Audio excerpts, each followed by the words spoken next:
Hey guys, my name's Echo Kellum. I play Curtis Hull, aka Mr. Terrific, on CW Arrow, and you're listening to Kneel Before Pod. Kneel Before Blog presents Kneel Before Pod.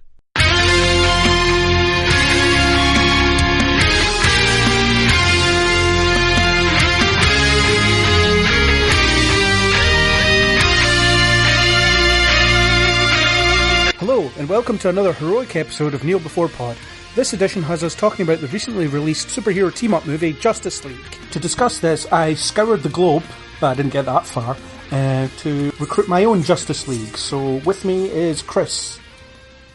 Hello. And Aaron. Howdy, hi.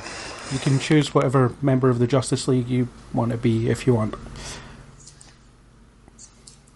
Alfred. Alfred. Oh, I spend most of my time fixing tech problems. There we go. You got the best one already, I can't top that. You could be Lois Lane. Could I? Could I, though? If you want. Men can be Lois Lane too. Something to aspire to. I don't know. No, but I couldn't. I couldn't live up to that. Alright. Live up to what? That's a Pulitzer Prize-winning journalist. Aye. She only talks about the fact that she did that. What's she done lately? I made coffee for Martha. She did. And does fluff pieces. That's almost a spoiler. Right, okay. Justice League recently came out. A few days ago, actually, so we're right on the button for this, depending on when I edit this, when it's like 6 months from now, and it's way late.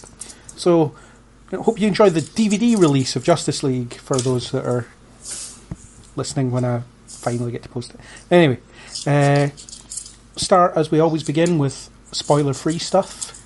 So, Chris, without spoiling anything for anyone, what did you think?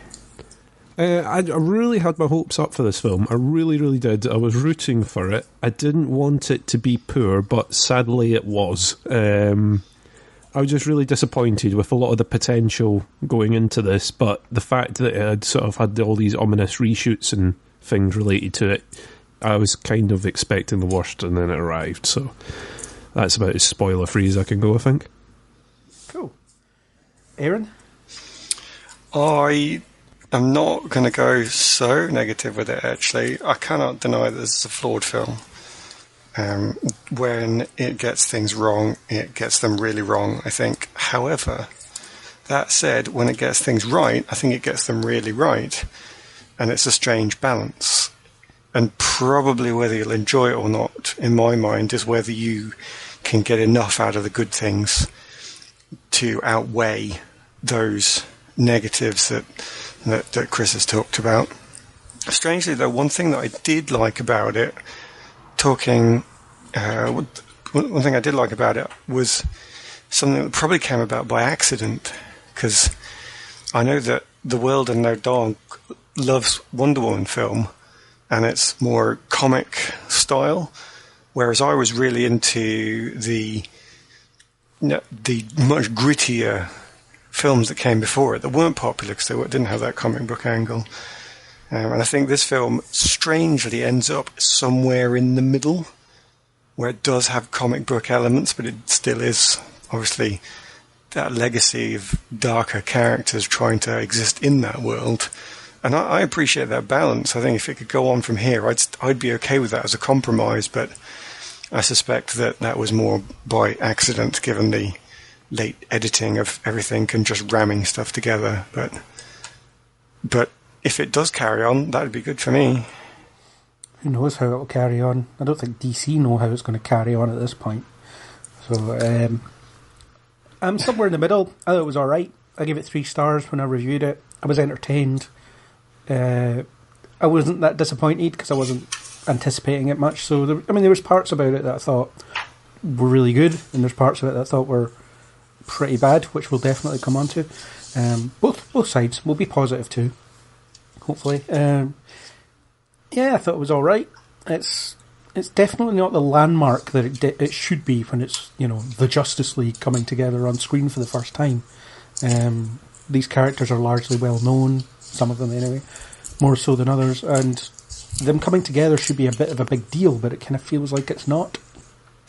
So the inevitability of the problems there is something that we're going to have to mention, but it's all over the internet, so we're not going to add too much new to it. But just as an opening comment, they were screwed.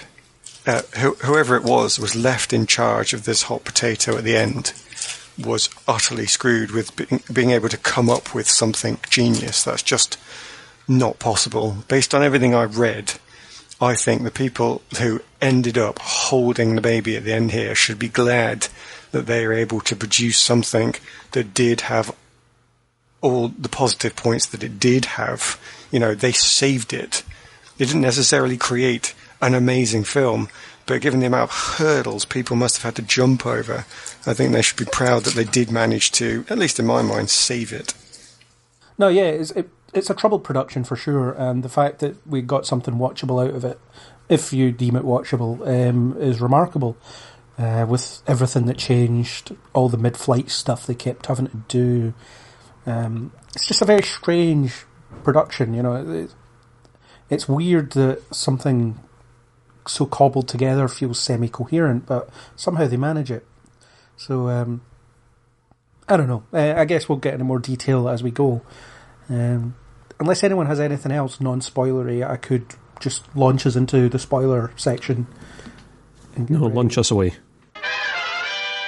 Okay, we're free now. We're completely free and able to chat without spoiling it. Or without worrying about spoiling it, because people should know. Okay, so since this film doesn't exist in a vacuum, it exists relative to other films in the universe, whether it stacks up against them or not. So what are the thoughts on what we've had so far? So we've had 4 films, including this one. So Man of Steel, Batman v Superman, and Suicide Squad, and then this one. So what are the thoughts on those films? Aaron, you can go first. All of those films, right, okay. Like the production of this latest film, you kind of get the impression that the entire universe is struggling. It's that problem of trying to catch up with Marvel, and they're trying to create everything. It's everything we discussed on the other podcast, unfortunately. Suicide Squad tries to go in a different direction and seems to completely fail in all of its objectives. The original direction that they tried to go in with Man of Steel and Batman vs Superman was rejected by the mainstream of the audience, and then Wonder Woman is suddenly everybody saying, that's what we wanted all along, give us just more of this film. And that, of course, came too late. Oh, yeah, for people to really do anything about for this film. But all of them are completely different, I think, they've all tried to do a different thing. And perversely, if you had like a suite of films like Marvel have got, where you've got, double-figure films, you can afford to try and do lots of different things. But it feels like with these ones, because they hadn't established themselves yet, it was sort of too early to try and do a bit of each without establishing who you are at your very core to begin with, which is a big shame, because I think it's not necessarily their fault, but you can't build a universe overnight, as we've said before. Yeah, I completely agree there. All of the films are different. Man of Steel is probably the purest one, because I don't know of any kind of production issues it had. It was just kind of a film that they made to see how it would do. Batman v Superman, we have an entire very long podcast about that, which is, my thoughts on it are mixed. There's parts I like, parts I don't. There's issues I have with it, and things I think it does well. Wonder Woman, which I completely forgot to mention when I was listing these, which is mental, is I would say my second favourite of the DC expanded universe or extended universe, whatever they decide to call it. Just because I think it's 2/3 of something really great, and then 1/3 of invincible people hitting each other, which has become quite tiresome at the moment. But so, what's your favourite? My favourite's Man of Steel. Oh, right. Yeah, Suicide Squad I think is atrocious. There's nothing I like about that film, really. Very little. one or two little bits here and there that are okay, but on the whole, it's a train wreck and shouldn't have been made. The difficulty I think I have, though, with even where we've ended up is something that I'm going to have to admit seems to be the opinion only of me and a few other people who are not going to be allowed out of the cupboard in the future, which is that I liked the way they were going with Batman vs Superman, that dark, brutal universe, because it was completely different to what Marvel is offering us. And the danger, I think, of the future when we're seeing more of these more comic book style, pure comic book style films, is that they're just going to blend in. And I would put money on the fact that people who are coming from the general public who weren't originally superhero film fans beforehand will not be able to differentiate the brands, DC versus Marvel. Now, I don't think I'm interested in preserving their brands in that sense, but I do think that separating themselves out could only have been a good thing. And I don't think that's going to happen. I think once we start getting more films like Wonder Woman, they will blend together, and then we'll just end up with a lot of superhero films, and the viewing public might get bored of the whole concept as a whole if people aren't careful. I think there will be a watershed moment coming up at some point. I think you're spot on with that.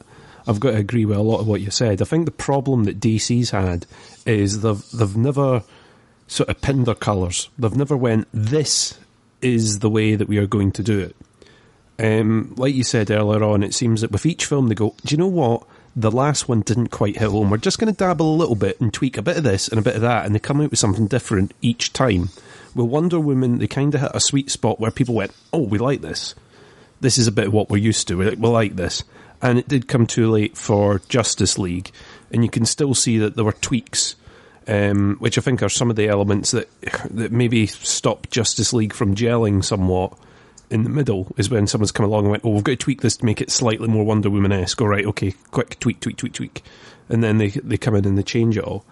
I get what you're saying about differentiating themselves from Marvel and doing this more bleak, realistic isn't the right word because there's flaming superheroes, but, you know, it is a more honest take of, well, how would the public react if there was an invincible man who could destroy armies at a whim floating about the place? Then folk would be sitting there going, well, who's he to have this kind of power? Who stands up to him? Who tells him what to do? No one tells him what to do. He's a loose cannon, you know. It's exactly how our world would react now. It would just be done on Twitter. But it's one of those things. I kind of get that angle, but they've just never properly committed to it. If they were really going for this dark universe where everyone's bleak, Superman is suffering manic depression, then Suicide Squad should have been a different film. If there was a film where they wanted to really go down the bleak angle of the baddest of the bad and isn't this world absolutely pants, then Suicide Squad is the film that should have sort of properly stapled that in along with Batman v Superman and all that, and they didn't. Well, I think I agree with that though, but I think that would be the Suicide Squad film that I would have wanted to see. This really sort of nasty, Dirty Dozen style film where it was actually officially a last-ditched effort because of an immoral government. And if you'd have put that in place, there would have been so many links. If only into Donald Trump alone, people would have been connecting these things. Oh, nasty government's doing this, that, and the other. But then if you also bring in this, as you say, this Superman who has a UN-like perspective, but too much power to be trusted. Again, we could have had links to what's actually going on at the moment and these moral questions. And all of a sudden, your superhero films could have some commentary in the same way that we want science fiction to have. And I think there is a place for that. I want there to be a place for that. We've said in previous podcasts how much I dislike having fun, but do think that's not it. It is just about, well, what else can it do? That haven't been published yet. Well, whichever. Yeah, who knows? Time travel podcast. Is it now? Is it later? You'll find out. But the Marvel films have covered that angle, especially with Thor 3 that's just come through now, and they've really hit their comedy stride. Why not have something completely different? I mean, I know what the answer is. Not going to make enough money. And that's an utter shame. But the whole underpinning point of some of the point of Batman vs Superman, where, like I think I said on that podcast, there's one point where Superman phones his mum for help. It's this really human angle. And I see what you're saying. You know, of course they're superheroes, but it's always supposed to come down to this human condition. Whatever is being shown is supposed to reflect on us and what we would do. And there you go, that's it. If you were put in charge of the UN and you had that much power and you could marshal the world's armies to try and make things better, what would you do? How would you do it? And how would you get past people's fears? That all seems so important that it would have been a valid question. And I think it's a massive shame that we are teased with that and now we're going to lose it. I think part of the problem is... So you've talked about DC's success relative to Marvel, and unfortunately that's how, if not the people making it, that's how the studio see these things. So what they tried to do was, Batman v Superman is largely defined by what it isn't rather than what it is. So no one ever answered what it actually is and what it is supposed to be. So it's almost like they never bothered to commit to a vision in the first place. I mean, Man of Steel itself, a lot of people fixate on the heavy city-scale destruction, and that is a part of it, but throughout it's about Superman learning, or Clark Kent learning about humanity and learning about hope as well. You know, it has a very kind of hopeful message to it that people seem to forget, whereas Batman v Superman almost tries to establish itself as being essentially hopeless, at least until the end. Suicide Squad, God knows what's going on. That's a Justice League problem with random criminals, guy with a gun and a girl with a baseball bat and things like that, trying to defeat a world-ending plot. That I think the film has almost completely been decanonised since the events have not been referenced in Justice League, even though they might be. You know, see what you're saying there about the loss of hope going into Batman versus Superman. To me, that was a very important part of it. He learns about hope in his own first film, in Man of Steel, and then he tries to bring that into the world, and the world has difficulty accepting it. And Batman is the other side of that. Bruce Wayne is the person that can't see that. But by the end of it, he's learned that lesson, and the cost is the very symbol of that hope itself, which is his guilt going into Justice League. So all of that, to me, seems to hang together so perfectly. Fine, you don't seem to get the full, heavy-hitting hope throughout the whole film, but you get the imagery of Superman being the next Messiah constantly presented in his little scenes. I mean, to the extent that you can't miss them, where there are all these people reaching out to touch his cape, much as they were reaching out to touch Jesus's clothes as well. I mean, how is that not still carrying over that symbol of hope? I honestly thought that was a good follow-up, and that was exactly what was needed to present this purity then trying to exist in the real world. And that's what was built up, and I think that's what's going to be given away. And that's one thing that it does, but it also does all this other stuff. I mean, we discussed it at length, but it does all this other stuff like set up the Justice League, throw in Batman's backstory, and etc. It just keeps throwing things at you. The fact is, what you've got is a 3-hour film that could have probably been done in a lot less than that, and if they'd actually stuck to what they were focusing on. But it just seemed like it was a catch-up exercise, and we're still suffering the effects of that catch-up exercise. Well, I completely agree with that it's definitely the film doesn't necessarily do what it wants to do, but I'm still more talking about the universe itself, you know, the theme itself. Whether the film does or does not work, I think they had built up this theme throughout the entire background that really could have been meaningful. And even if the films that have been successful and really got that across, I think we might still be losing it because of the apparent need, as you say, the production companies, we need to make money, the fans want to see more like Wonder Woman. So I think even if they'd have done those two films exceedingly well, we still would be losing it, and that's even more of a shame, maybe. If it made money, there would be no reason for them not to continue with it. I still think they're going to continue with it. I don't think they're going to back down, really.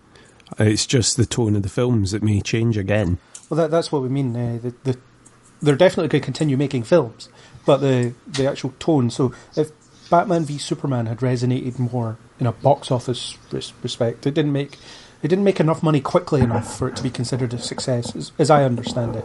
So therefore, it was deemed something of a modest success, which meant an in-flight change of something later on, and it was being changed as it was being made as well, which is, I do think that they just, the DC people just don't seem to have the trust in the people that are making the films, and they go in and they meddle because they want what Marvel's got, and in doing that they forget what they've built and what they have. I mean, the fact that they rushed to Suicide Squad, they rushed to Justice League is a bit disappointing, because I think the payoff would have been better if you had been introduced to these characters already. In the same way I said in the Suicide Squad podcast, if we had seen these villains being taken down by The Flash and Batman and Aquaman and whoever, then you would have went, oh my god, they're getting all these villains together. And that would have been fun. In the same way that forming the Justice League, I think, would be better once you've been introduced to them, in a similar way to how Marvel did. It was the payoff after watching several origin stories. The funniest thing is, DC don't even have to look at Marvel to figure out, a proven way to do this. They can look in-house. Their TV stuff, regardless of what people think of it, has been a massive success, and the way they've built it has been gradual. It's been earned. You start off with Arrow, which is very realistic, or as realistic as something can get, about a guy in a green hood shooting people with arrows. But it's it's a street level crime thing, and in the same vein that Marvel have done with Daredevil and things like that, although that came later. And then they introduced their version of The Flash on television, and it's ballooned from there to the point where you'll just accept whatever they do because they've earned it, because they've built it from the ground up. Whereas in the films, it's almost like, okay, you're just going to have to accept this now because that's what's happening. Which is where they have a problem with the small amount of background building they try to do in Justice League. Actually, there's seemingly no excuse for what they ram in for Aquaman here. It's utterly pointless. It's an entire waste of screen time because they don't manage to give us anything worthwhile. They just say, ooh, family trouble, very disturbed childhood, must be bad. Come back to the house of goodness and do good things again. And you just switch off. I actually can't remember what that Mer woman said. I just remember her constantly mentioning Aquaman's mum. Because it almost seems... It's where something that is normal almost seems ridiculous in the face of the completely fantastical that you're otherwise watching, but have completely accepted, because it doesn't have a purpose. The funniest thing is that Bruce Wayne pretty much sums up everything you need to know about Aquaman in the first conversation they have. Yeah. It's like, okay, we hear that you bring food to this village, and you're known as the Aquaman, and that you can talk to fish. That's everything you need to know for the purposes of this film. Yeah, I agree that his backstory would, obviously you had the Atlantis sequence because one of the MacGuffins was there, fair enough. But you've also, having this bit where he stops to chat to some woman we don't know. I mean, I know who she is because I know who these characters are and I can fill in the blanks. But, yeah, from the perspective of the film, it adds nothing because it's like, hello person I haven't seen in years, apparently. Your mother raised me, and it's like, who cares? It's nothing to do with anything else that's going on here. Why are we having this conversation? I do feel it's they a stole fan the box. service. Go get it back. That should have been the conversation. Mm-hmm. Yeah, it's a bit of fan service. It's introducing characters that people know and going, oh, tick, we had them there like that. We featured them. There we go. You know, that's all it is. The strange thing at about that the expense of time in the film, you know. But the strange thing about that is there's always Easter eggs in these films for the real fans to go and find. But like a proper Easter egg, normally they're little shots off camera or at the edge of the camera, or they're just mentioned briefly and you move on. Or if it's reasonably blatant, like the wind-up exploding penguins thing, it's still over really quickly. And they're all so perfect for what they are. And then all of a sudden, they change that up by trying to have a 5-minute chat. And I just wonder why the person who's in charge changed their mind at how they were doing these things when they were already doing some of them so well. Because Aquaman comes out next year and they want to tease what that film might be about. I think that's all that is. But none of us who haven't read the comics will know who that is. Most of us in the audience will not have a clue who that woman was that Aquaman spoke to. He spoke to a woman underwater, and that's most of us will ever have gotten. Yeah. In a better written sequence, that would be, oh, what's all this about? You know, it's like Black Panther in Civil War. You find out just enough about him to make you want to see a bit more of him. But in this, it's, who's she? They don't even name her, I don't think. I don't think she's... Yeah, she hasn't given her name, which is Mira, by the way. She's like Queen of Atlantis. But yeah, the film doesn't tell you that. And whatever, she might as well just be some random... Apart from the fact that she's played by a recognisable actress. Amber Heard. But beyond that, yeah, it's a bit pointless. Barry Allen's has probably done better. I mean, it wasn't. It was enough for you to know his situation, and it did. They had proper conversations, and the two actors involved were a believable parent and child. Because there's a little bit. I forget even what he says, but where Ezra Miller has his head down and tells his dad never to say that to him again, which is something that you believe a teenager would say. Yeah. And it's somehow seeing them in the middle of their lives that are already happening, rather than Mira coming up and saying, here is all this information you already know that I need to say to you again for the purposes of people that we cannot understand. Whereas Barry and his dad have, a conversation that they would have in that circumstance. But it comes from the same writing team. So it's that same thing. Get one right, one not. Yeah. Or is it different people? It could be. You have no idea whose hand was on which part of this film. That's the thing. It was Joss Whedon came in for reshoots and things after Zack Snyder stepped down after a family tragedy. Which obviously you can't blame him for that. Like if his daughter commits suicide, he's needed elsewhere. So I'll pitch in with green screen underwater shoot is easier to redo than prison set, just saying. Yeah, maybe, yeah. But I don't know, maybe that was the original Barry Allen scene, maybe it wasn't, who knows. But what it does do as well for Barry is establishes why he's hard to find, even though that's established earlier when Alfred just tells you. But it kind of gives you a list of everything he's doing, and it's a tether to his past, I suppose, that makes him that's able to be exploited by Bruce to find him, or exploited by Alfred. Bruce does bugger all in terms of trying to find people. It's a good conversation, although people who've seen the TV show might feel it's a little bit familiar. Yeah, but you can't assume that people need to do their homework before they come and watch it. No, I mean, it isn't Grant Gustin, so yeah. No. So there's no need for Unfortunately, they're not marrying up the two universes, which would be cool, but whatever. By contrast, I think they've done so well in establishing, and I appreciate they've had more time to do it, but in establishing a background for their Bruce Wayne character. And I know we've spoken about this before in some of the potential assumptions that you might make with that, but I think there's an argument on the screen.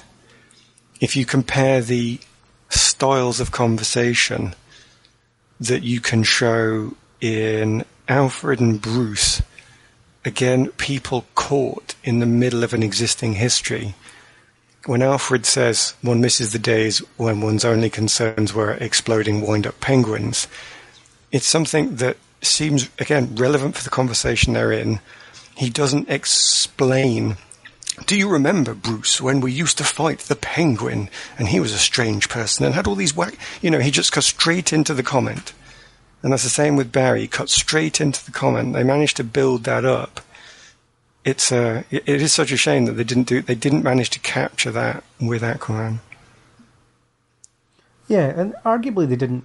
Well, I mean, they didn't need to do that much work on Aquaman, I don't think. I think as long as you get the impression that... But you find out what his powers are, and that's essentially how useful he is in this film, and then what his role in the film becomes is relative to his dynamic with everyone else, which is fine. You know, for a team-up film, it's fine. I mean, the fact that you don't know who he is going in is a bit problematic, but that's the problem that they've dug themselves into. Because the film had previously established 3 characters, with... only two of them having their own solo films.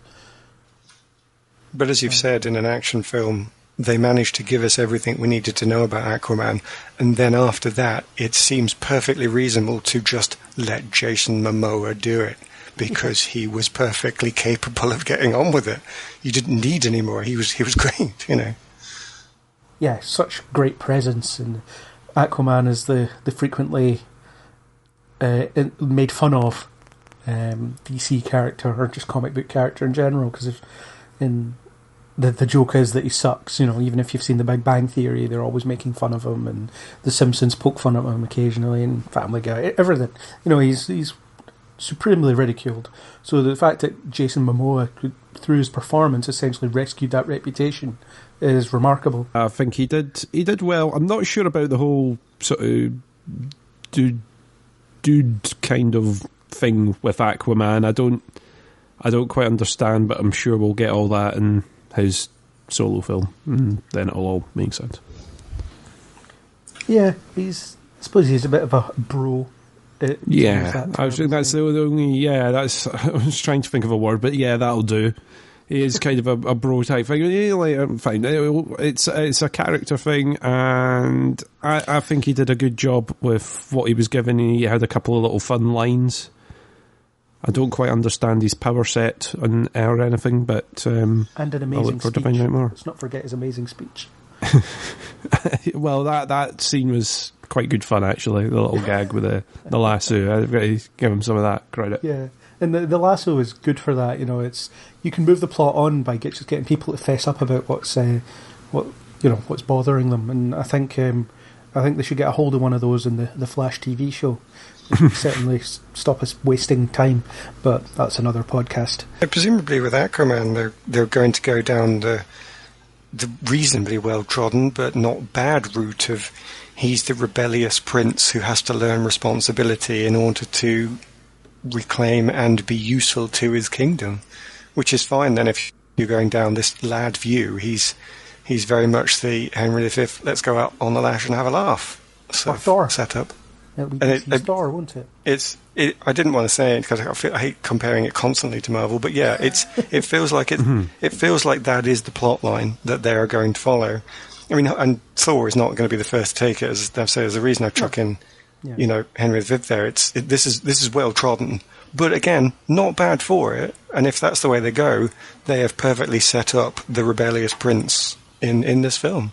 Yeah, he's clearly deciding which people he wants to help, and that's him. But arguably, the experience of being in the Justice League has made him think differently, I suppose. I don't know. You see him swimming back to Atlantis at the end, or it's implied that that's where he's going. So that's his arc, isn't it? It's about accepting that some things are bigger than the little corner of the world he's decided to protect. As long as he's got food for thought to then build upon when his solo film gives him his own unique problems that only he can deal with, then this introduction has done what it needs to do. Batman's not finished his submarine yet, so he can't help. Exactly. Yeah. Aquaman was... I liked Aquaman. There's not much to him in this film, but I think Jason Momoa fills in the gaps, and he's a lot of fun to watch. And his laddishness didn't really bother me. I loved his speech. His speech was just great. I think it's a strange way of putting it. It didn't really bother you. I think it was... in what sense should that have bothered you? In what sense could that have bothered you? He was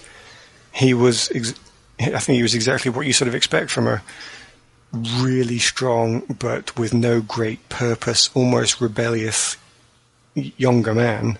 I don't know how old Jason Momoa is, but he plays somebody that you expect to see if they were extremely strong in terms of character as well as physical power, but having that 20-year-old, nothing really much to do with it yet, don't have any responsibility yet. And I wouldn't say it was in danger of being offensive. I thought it was well placed. It's more of a personal thing. I've seen plenty of things where you have these laddie characters, and I just find the way they're normally written to be quite offensive. And I think personally offensive, it just irritates the hell out of me. And I think there was possibly a danger of that with Aquaman, but maybe it wasn't featured enough for it to kick in. But I'm a bit stunned that you've gone down that route, actually, when you were loving was it Drax from Guardians of the Galaxy in his second film? He was totally laddish and horrific. He was a total bully, and I thought you really liked that. Not that he was a bully, I didn't mean it that way, but I mean I thought you liked the way it was. He was very laddish and presented in that stereotypical way. Yeah, I thought Drax was fine. I don't know. It may be more down to Dave Bautista's delivery of the deadpan delivery. I don't know. I'd have to listen back to that, but yeah, Aquaman was fine for me. I think he was fine. I don't really have much to add there. He was good. I think Cyborg's the only one missing. I'm not sure what thoughts I have on his backstory, actually. He seemed to be the total plot device rather than backstory. The literal plot device. Yeah, well, yeah. I find that much trickier to get a handle on. He was sort of the Swiss Army knife / utility belt that they had at their disposal. The plane won't get there. Oh, well, if I jack into it for whatever reason, I have no idea. He did just seem a bit, like you say, a plot device. He was part MacGuffin for this. So I don't think he was served particularly well. He was a bit meh. My thinking on Cyborg is that he suffered the most from the reshoots and all the changes. So there's parts of the film where he's very self-serious and all that, and tortured, and there's other parts where he's a bit more glib and just blends in with the whole team dynamic a bit more, and it seems to change from scene to scene. The bit where he says, "I was running the numbers while you were busy being an asshole," that's like a good example of how he's just part of the group. But there's other bits where he seems very distanced and, like as I said, tortured. So I think there was an issue there with them not quite establishing who he was supposed to be, because so many things changed as they were making the film. Maybe there was some stuff that would have just been too expensive to abandon. I think maybe if they'd have managed to keep a consistency throughout, which, as you suggest, is almost impossible given what they were having to change. Yeah. If they had managed to keep a consistency throughout, they would have opened with Dark and Tortured, and then it would have been scenes like he had with The Flash, where grave digging, which would be so darkly horrible that it would have turned someone in Cyborg's position towards humour. And it's actually quite charming when when the Flash makes the little joke, "Oh, we're the accidents, aren't we?" And you sort of think you can see in Ray Fisher's face where he realises, yeah, we are. And there's this learning point. He bonds over that. He realises he does have a place with these. I'm reading a lot into it, but I think you could see that progression happening if it went to really dark and brooding, perverse black humour with the Flash, leading up to finally accepting proper humour at the end with a light-hearted Superman. That could have been a journey, but with the reshoots, as you say, if it all got jumbled around and we didn't see that building from dark through to light, we just couldn't appreciate it. It's what you want to see, but perhaps can't. And I quite like the idea that he was afraid of himself. There's at least one part of the film where he loses control of his abilities, and that obviously terrifies him as well as everyone else around him, but they don't do anything with it. It's just something that's a problem for that scene, and then doesn't really come up again, apart from when Aquaman says, I'm sketchy on you because you might be working with the enemy. Yeah, it's just that one scene, and I don't know if that was meant to play throughout, and those scenes have maybe been cut, so you're only left with that one, like, at the worst possible moment, to suddenly decide to shoot someone by accident. Yeah. He decides to do it. You know, I don't... It just seemed a bit weird for them to throw it in for just that once. Does it describe, in microcosm then, the entire film, based on these ideas that we're thinking they had to reshoot everything? It's something that somebody originally put in, but then somebody else came along later and tried to rebuild whilst leaving half of it behind. Because you've got those, that, as you said, you've got Cyborg possibly being in danger, but then isn't. And then you've got Superman coming back from the dead, potentially broken, but actually he sort of isn't. And maybe it's this constant war throughout the film of these two ideas, and they couldn't ever be married anywhere, but somebody really tried hard. Yeah, I think from what I've read about the production, Cyborg was supposed to be a very kind of dark, well, in inverted commas, dark character throughout. It was the idea that, you know, every day he was discovering some new ability that he couldn't understand. You know, the idea... I love the line about he has a language in his head that he doesn't speak. It was just to show how terrified he is of what he's becoming, and there's nothing he can do to stop it. And the fact that he just keeps hacking into stuff without really thinking about it just shows the loss of control. So I think maybe the through line was supposed to be him getting to that point where he controls himself and trusts himself. But again, as we said, it doesn't quite work because too much changed, and it was more about, let's just make this a bit of a romp, which isn't always a good thing. I mean, you kind of even get that line from the villain, Steppenwolf, about,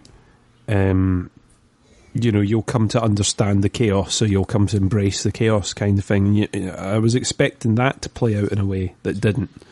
So I think there's a few little bits that have sort of still been left over from what they were originally going to do with him. Yeah, you always get hangovers from different versions of the film or different versions of the script. And things that get changed a lot, and this film has a lot of them, little threads that just go nowhere. And you know, you tug on them and things might unravel, but it's just little things left in here and there.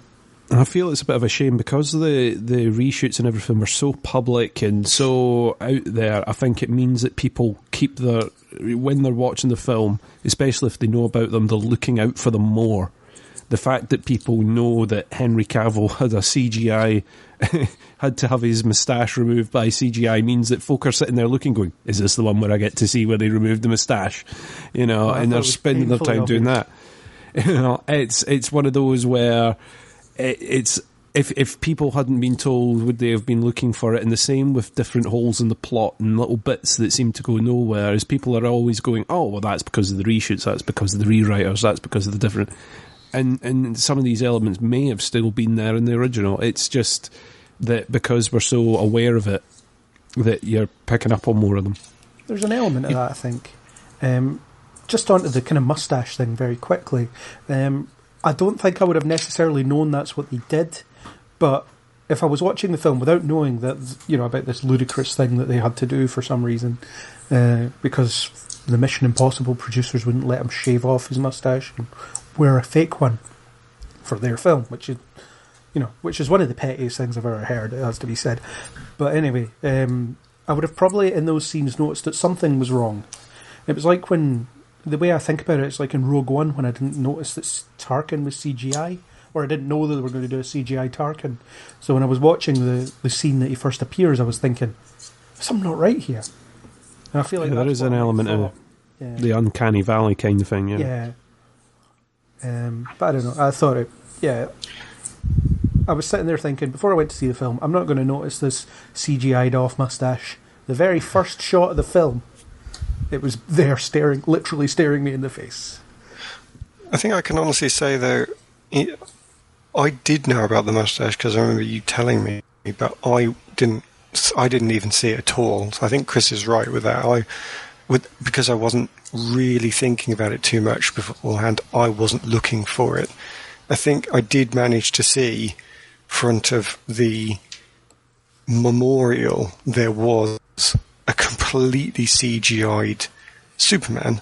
So it's not like I didn't see anything at all, but I certainly wouldn't have had any knowledge of, if we hadn't been talking about it now, there being a mustache, not mustache. I just wouldn't have thought of it. And I'm pleased that obviously we're bringing that stuff in to this as a review because we're covering everything. That's the Neil Before blog style. It's a full discussion. But I'm also going to be pleased if we can bring in other parts of this film to our review, as I think we've already done here, because some of the reviews I've seen on the internet and even on the BBC, all the reviewer has been able to say is problems in production causing this, that and the other to create this, that and the other in the film. And all of those reviews have been so lazy because they've just taken what they already knew, as Chris says, and just played it back. And you think, well, there's no point in you then. Go away. We've paid you for nothing. I think we've managed to go beyond that here. I do think we need to mention it, but honestly, I would definitely want to see more of that in some of the things I've seen from some people who get paid more, get even paid to do what we're doing here. Yeah, I think there's a lot of merit to judging the thing that you're looking at in front of you, and ultimately, whether I knew about the mustache or not, I noticed something was up. There was something about it that looked wrong to me, and this happened throughout. I mean, we'll come on to that when we talk about action sequences in more detail, but like we said about the cyborg thing, there's just little bits and pieces that don't quite add up. But, we obviously, we talk about these things a lot, we write about these things, etc. So the thing is, we are maybe a bit more attuned to looking for little hiccups in the story that don't quite add up, because those are the things that essentially make or break an analysis, aren't they? This A leads to B leads to C, but it doesn't quite do that in this case, and whatever else. So, yeah, I think I've seen a lot of critique that's just been like, yeah, it's a victim of production problems and stuff, and it's like, well, okay, cast that aside a minute. What is actually in front of you here? What is good or bad about the thing that's in front of you? And it can be hard to separate what you've read from what you're watching, because it's just so... They're so intertwined in the way that we consume media at the moment. You can, in theory, you can watch this film, you can watch the trailer for the next film, you can read the comics, read the Wikipedia page about this film.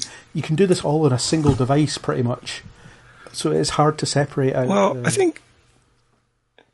Well, it is. It totally is. I mean, because I can't say as I haven't had the issues myself, but one thing I'm really surprised at that I've not seen so far, and that's probably just because I haven't read the entire internet, obviously, but I haven't seen much yet of people commenting on the fact that it was pretty much Harvey Weinstein behind the camera at certain points, and I use that on purpose, even though it makes this a bit of a contemporary label.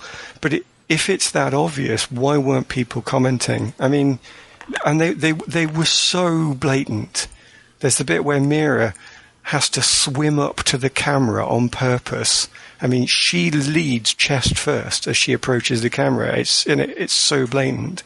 And there's another scene where they're showing Bruce getting off the plane, and the camera literally rolls up Gal Gadot's legs up to her backside and stops.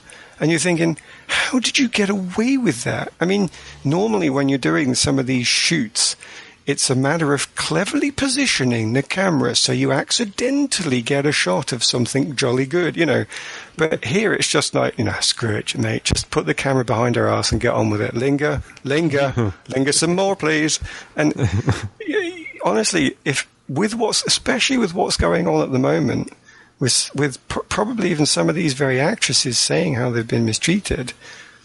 And here, I haven't seen that in reviews. I've seen people lazily saying, production problems or cutting problems. How did they miss such an obvious and blatant play on the audience and mistreatment of the female acting? And maybe one of those instances could be forgiven as they didn't catch it, but there was more than one. Oh, it's very noticeable considering what they achieved by doing Wonder Woman to then come to this, and you're like, oh, they've just taken the step back again. Well, the Amazon women are all fighting in like battle bikinis, which is not what we're fighting in Wonder Woman. Yeah, so that's one thing. Yeah, I mean, it's they're suddenly one wearing of those video things, game armor. The stuff that doesn't really protect you, but is very revealing on women. Yeah, there are those issues. Strangely, as well, it's this misplay of things coming together as well. There's one thing I noticed that they did do well in this film, which was they seemed to have some women in who were, I don't actually know how much, but potentially bodybuilding women. Because the two that they had holding up the door so that the Queen could escape, you could see actual muscles on these women. And I thought, good God, they've actually bothered to go out and get some people who could be Amazons rather than just getting pretty girls to dress up in not very much. Yeah. And so, strangely, they somehow seem to get some things right whilst immediately making all the common problems that we've already know and expect from laziness and uncaring nature. It's crazy mix throughout. Yeah. I mean, they seem to make a slight effort to make Wonder Woman the leader of the Justice League, but at the same time, because it was Bruce that was kind of bringing them together, it didn't quite feel like that. And I don't know if that's what they were aiming for in the first place, is that Wonder Woman's leading the Justice League, or is Batman leading the Justice League? Gal Gadot herself. I was actually okay with that because of the development of it. Yeah.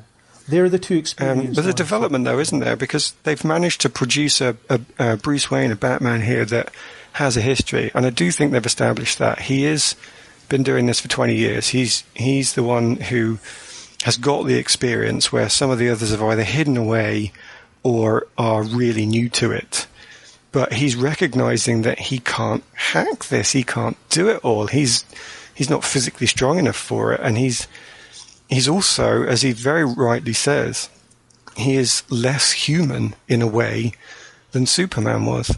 So when it comes to Wonder Woman, who he also calls out and says, look, you're pretty much the same sort of creature here as Superman was. You could be the symbol of hope.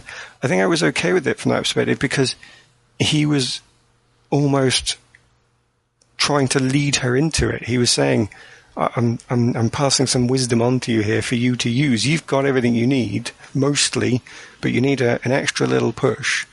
And it wasn't like a total mentor relationship, which he had with Barry Allen. Certainly the Flash was master and student. That was, but that was also well done.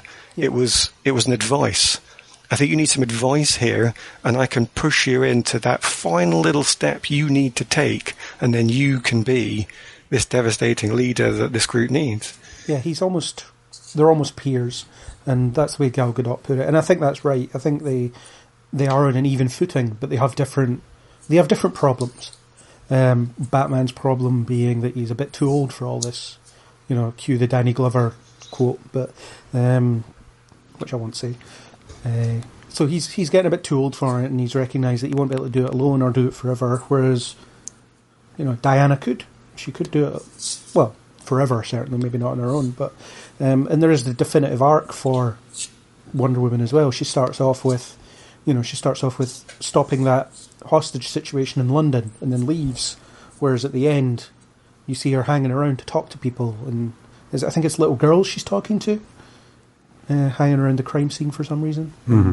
Yeah, while the guys are confessing all their crimes with they've got the lasso wrapped around them, which is just again another good gag involving the lasso. But yeah, I mean, I do think. I mean, a lot of people. I know there's massive Batman fans out here that will hate me for saying this, but Batman is just a man, and when it comes to these god level threats that are appearing, these world-ending threats, Batman is not the guy.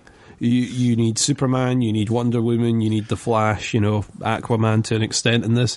I think if you're a real Batman fan, actually, like I'm going to have to say I am, you actually are not upset by that statement. You embrace it. That's one of the reasons I like the character, because he is a human, and they do that well in these films. I'm really disturbed by all this talk that Ben Affleck will leave, because I honestly think he's one of the best Batman live. It's certainly the best live action Batman I've seen. But he gives you that. He is someone who is human, who recognizes as human. He can play with the big guns because he's found a way to use his intelligence. And let's face it, that is exactly what we want to see with Batman. Yes, it's cool for him to beat the crap out of a room full of 20 people, fine. But the real essence of the character is someone who, well, I say the real essence, the guy's been developed for however many decades, but from the perspective I learned when I was a kid watching the cartoons, he was somebody who used his intelligence first. He can play up on this level because he is just that smart. And I definitely appreciate what they did with that here. I think they make use of it with the interactions with all of the other characters. Maybe not Cyborg. I don't think he interacts much with Cyborg. But the way he interacts with all the other characters is very human, very purposeful, very controlled, and very well done. Well, speaking as someone that's not a huge Batman fan, I don't mind the character, and for me it largely depends who's handling him. So the thing is, I'm never a fan of that version of Batman who can defeat anyone.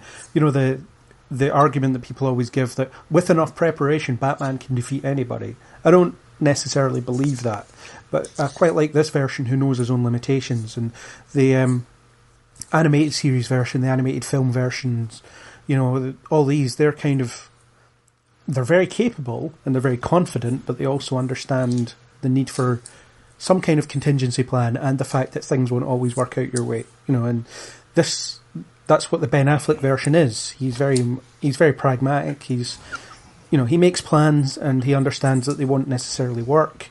The big one being the Superman resurrection thing that goes horribly wrong in ways that he doesn't anticipate. I like it when he's fallible, which he isn't always portrayed as in various media, which is a shame. Yeah, I've got to agree. I mean, I quite like it. That's why I had to put the disclaimer in the front that I know that there's some people that, like you say, think Batman could take on absolutely anyone and win. No, he can't. And I like the fact that the version, isn't it? You know, yeah. The guy that just because I'm Batman. Yeah. And it's exactly that. It's one of these things that no, he couldn't. He'd be completely beaten. And this character shows it. And, you even get his little sort of humorous line. He goes, yeah, definitely bleeding somewhere. Also, when they get Superman just literally throwing a limp Batman over his shoulder. Oh, yeah. You have 3 hours worth That's the classic part of that. There's a 3-hour film about how they fight each other, and in this one, Superman just tosses him aside without a second thought. But the interesting thing is, like, if you put Batman against Superman, then obviously neither of them will win because, that people like both characters. But the thing is, in universe, Batman could have an edge because Superman won't kill him, because of his morality. But, if he was to fight like General Zod or something like that, he probably wouldn't have a chance. Just a thought. He'd be nuked from orbit. It's one of those. It's he has a nuke now. Yeah, it's fine. Yeah, he has a nuke now. Yeah. One of the things I've always had a bit of trouble with, in fact, in some of these superhero films, is that natural desire to see the good guys fighting each other. It's like the origin of things like Civil War. Oh, what would happen if Wolverine fought the Hulk? I mean, amazing. And some of these things they get built up to far more than they should be. I think Iron Man versus the Hulk, I remember that. There was some stuff that happened. Some city blocks got flattened. There was a big suit of armour, I think. But ultimately, was it such a big deal? It's better in Batman versus Superman because it had a purpose. But then, strangely, when it came to this film, I think I did actually really enjoy, and I don't know why, because I don't know why I should enjoy it, but I did actually really enjoy seeing every one of them go against Superman in Justice League. It was a strange moment where, for somebody who rejects saying that was so cool, I have to say that was so cool. Yeah, that was a good sequence, and as we talked about offline, I suppose, the bit where Barry's running at him and then he turns his head at the same speed. And I love that. Oh crap! Yeah. He can see me. Yes. What's going on here? That was part of Ezra Miller's delivery there. Though. I think there's one of the reasons that I find him to be an amazing Flash, which is possibly his delivery, possibly the writing, or both, was just that level of uncertainty, that complete convincing the audience that he's never done this before. You guys have all fought battles before. I have never fought before. I forget what the line is, but that scene where he realizes, he realizes, oh my God, I'm going up against Superman here, and I'm screwed. But they're perfectly done in pure fear on Ezra Miller's face. Yeah, and that scene was quite cool because it shows that just Superman is a match for every single one of them all at once. I mean, they still haven't properly established Wonder Woman's power level, I suppose, because it seems to fluctuate throughout. But even she had trouble with Superman. Oh, she could take more punishment than any of the others could.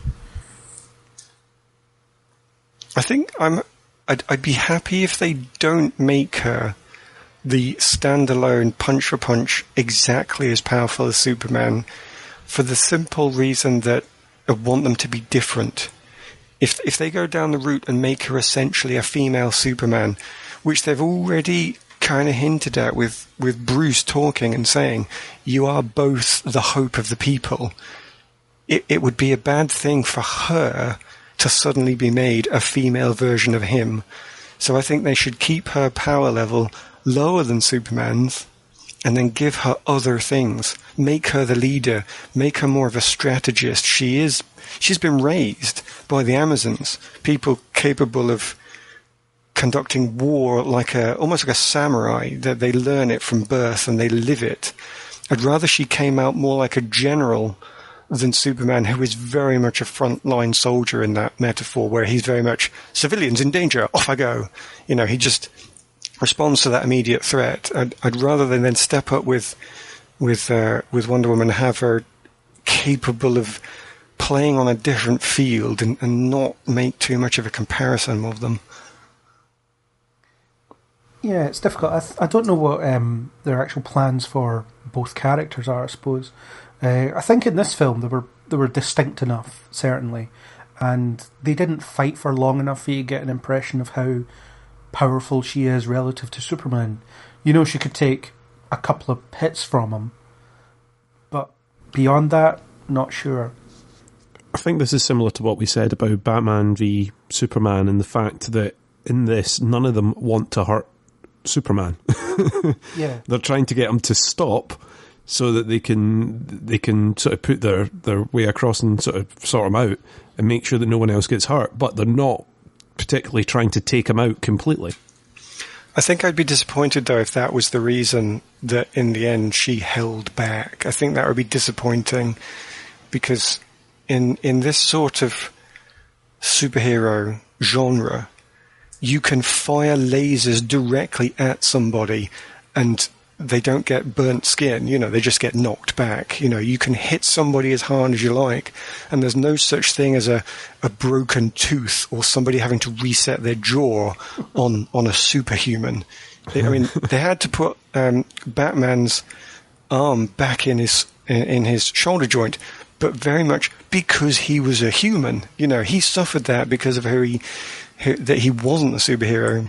So I would expect them to quite happily be able to have two superheroes going toe-to-toe in a fight and be able to use their full comic book strength, because the rules of comic book will protect them.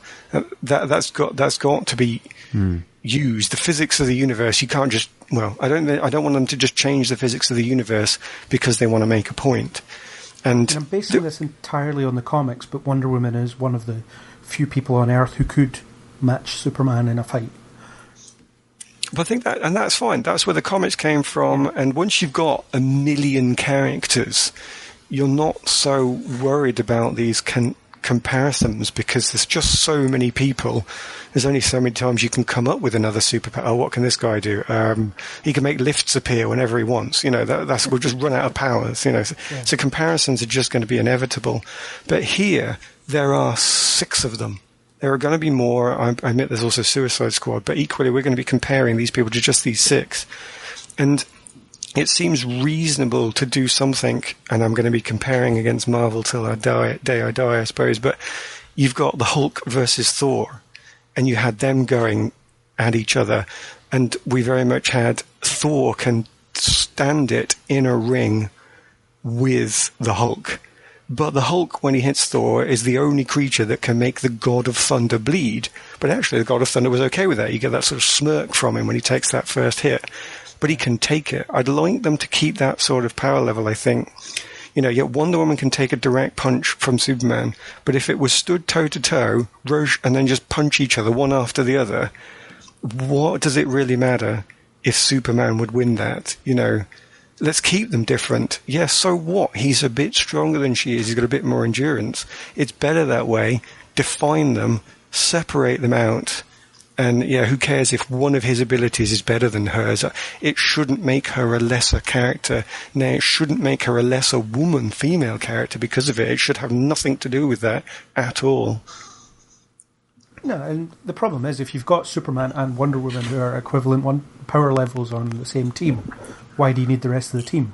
You know, this film goes some of the way to establish, well, Superman has all their powers, right? You know, except maybe Batman's intelligence, though, again, some versions of the comic character of Superman have that intelligence too. So there's, yeah, Superman could essentially do whatever the Justice League does, more or less. So you need to have a kind of reason for them all to be there, rather than, you know, there's just someone here like for spare parts. You know, we have 6 chairs, so therefore we need a 6th guy. You know, that's what you want to avoid. And I mean, they do a good job of that. They make everybody kind of useful in their own little way. They do make everyone useful, but in that final fight against Steppenwolf, Superman comes in and handles him one-handed and completely floors him, whereas the rest of them have been at him the whole time and have been unable to do a thing, able to make an impact. Yeah, I suppose that tells you, because Wonder Woman struggles with him. Yeah. Wonder Woman struggles completely with him. You've got the Flash in there, you've got Batman in there, you've got Aquaman in there. No, they can't take him down. Superman comes in and one punches him, and then that's it. And then he goes off, does something else, comes back, treats him for a little bit more, and then that's it. He completely takes out the main villain in that, whereas the others couldn't make an impact whatsoever. You've seen him take on the Amazons, you've seen him take on the people in Atlantis. They then do the fight there, it doesn't get taken, but Superman manages to come in and basically one-punch him out the way. I think that's a problem with the writing of the ending, though. There's not really an intelligent ending there where everybody is used. Normally what they do is they just line everybody up against their own perfectly chosen villain, as if the physics of comic book universe says for every proton superhuman there must be an electron superhuman to cancel them out. But in this they don't even go down that route. They'd have been better off having somebody make some choice, sacrifice, or intelligent deduction which enables them to then defeat the villain. So, I'm sure that's not a problem with Superman's power level. It's just that in the end, all they've really got to finish off was a big fight scene. Yeah. I mean, we might as well just chat about the villain now. I think Steppenwolf was one of the worst comic book villains in quite some time. There is absolutely nothing to him other than the fact that he wants to destroy the world. And I don't understand why he needed to be CGI, since he's just essentially a big guy. I mean, is there any reason that they couldn't have had a physical presence of some sort, rather than just squaring up against some kind of bland CGI creation?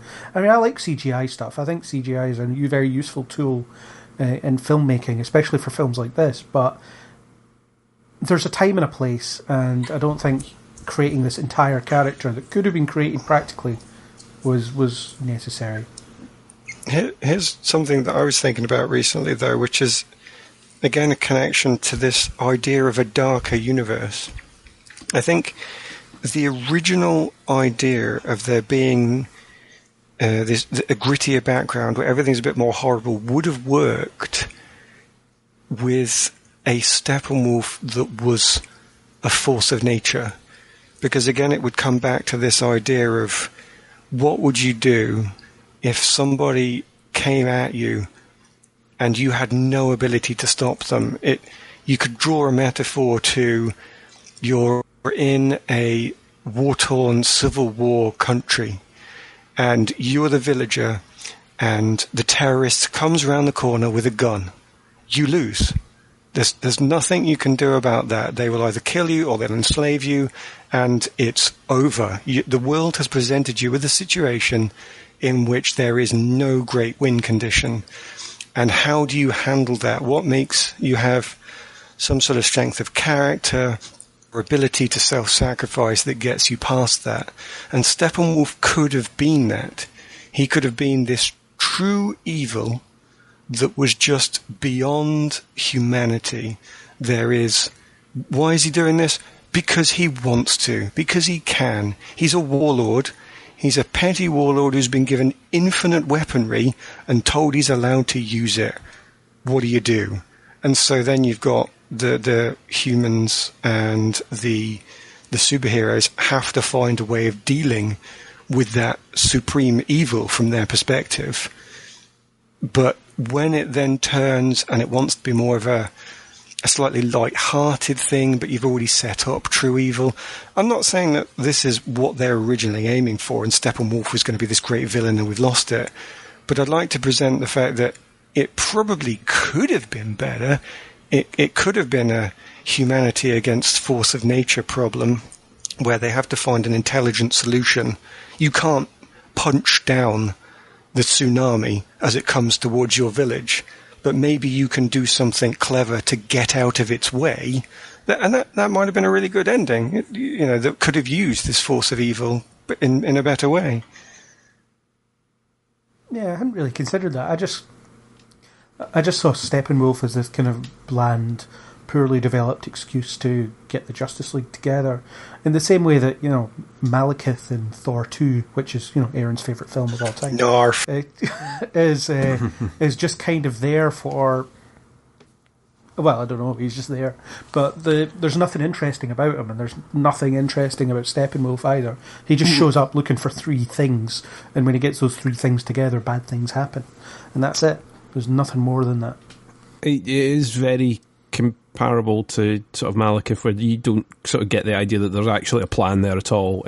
I have been banished for years because of these boxes, and I was waiting for the opportune moment to come back and put my 3 boxes back together again. I was waiting for Superman to die, even though there was decades of you not having a Superman. Yes, I waited 6,000 years or whatever they said, and now's my time. Not like that time before where there definitely wasn't any Superman or anyone else about that was going to do this. No. Now is the time, because I don't know. It just seemed very, very clunky. And like you say, it's an excuse to bring the Justice League together, which is, fine. Okay. We'll go with that. I'm looking forward to a very similar film where some villain comes to unite several things together to destroy the Earth. Yeah. But the thing is, if you compare it to the Avengers, which is the other big team-up film, that people will undoubtedly compare this to, and it's unavoidable. You've got the whole concept of Loki as a villain. And the Avengers has essentially maniacal warlord with disposable henchman type scenario. But the difference is Loki is a character. He's not just a function of the plot. So Loki has relationships to pretty much all of the Avengers. He has scenes with every single one of them, I think. Mm-hmm. Except Bruce Banner, he doesn't have a scene with him. Although he has a very memorable scene with the Hulk. Memorable one, the Hulk, yeah. Yeah. So there's that. So the thing is, Loki is someone who gets under their skin, someone they can put a face to this whole alien invasion plot. And Steppenwolf just doesn't do that. The only scenes he shares with the Justice League are when he's fighting them. And there's that kind of back and forth between him and Diana because she knows of him. And I suppose Aquaman kind of knows of him as well, but they never have anything to do with that. No, he just seems a bit... He's what they need to be a big enough threat to have to bring Superman back, and gives them that excuse. He wasn't someone that could have been handled with them alone. But apart from that, he just seems a bit surplus to requirements. He's a disposable villain, not particularly memorable for anything. He doesn't get any nice big grand speeches. He just goes about talking about Mother a lot. That's it. And then even in the end, the fact that, now he's scared, and then his henchmen turn against him, and that's it, they're gone. I just didn't quite follow.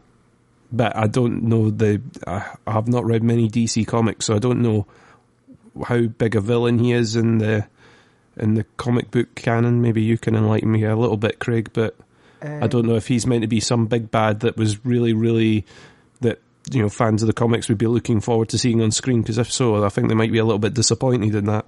Yeah, I won't go into too much detail because it would bore the living piss out of you. But Steppenwolf is this cosmic being, and he's Darkseid, if you know who Darkseid is. And if you don't, then there'll be a link in the show notes. Just click on that and it'll tell you exactly who Darkseid is. But he's essentially the DC equivalent of Thanos.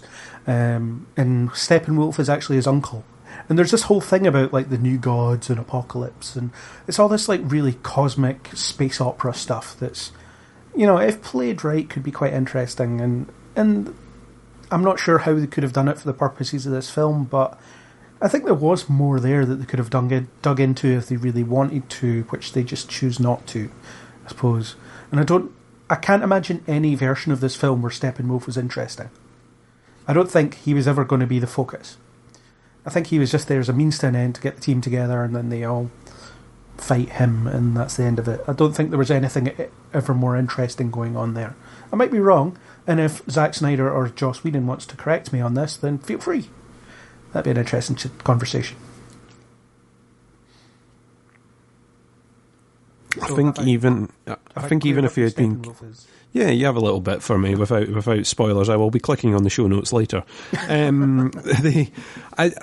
don't know. I kind of agree with Aaron a little bit that maybe if he had some, our disposable villain had some disposable henchmen of slight matches to your Justice League to take out one at a time, it might have given each of them something to do and sort of shown their power set a little bit more.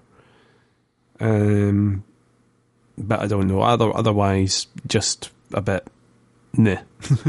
Again, yeah. Yeah, and to compare it to the Avengers again, I mean the whole point of the first Avengers film is bringing the team together. So at least the first half of the film is them essentially squabbling and fighting with each other. So that establishes their power set and how they perform relative to each other. But this film takes a different route, which it should, and I'm glad it did, of them essentially not fighting at all. They just kind of... Batman recruits them and then they get on with it, which is fine. But then there's no other way of compensating for the fact that you don't get a real sense of their powers and all that stuff. So one of my favourite little bits is sort of... Ezra Miller standing there going, "Oh, you're forming a team. Oh, you're going to fight a villain. I'm in." It's just great. It's like that kind of cuts through all this. Oh, will I? Won't I? Maybe not.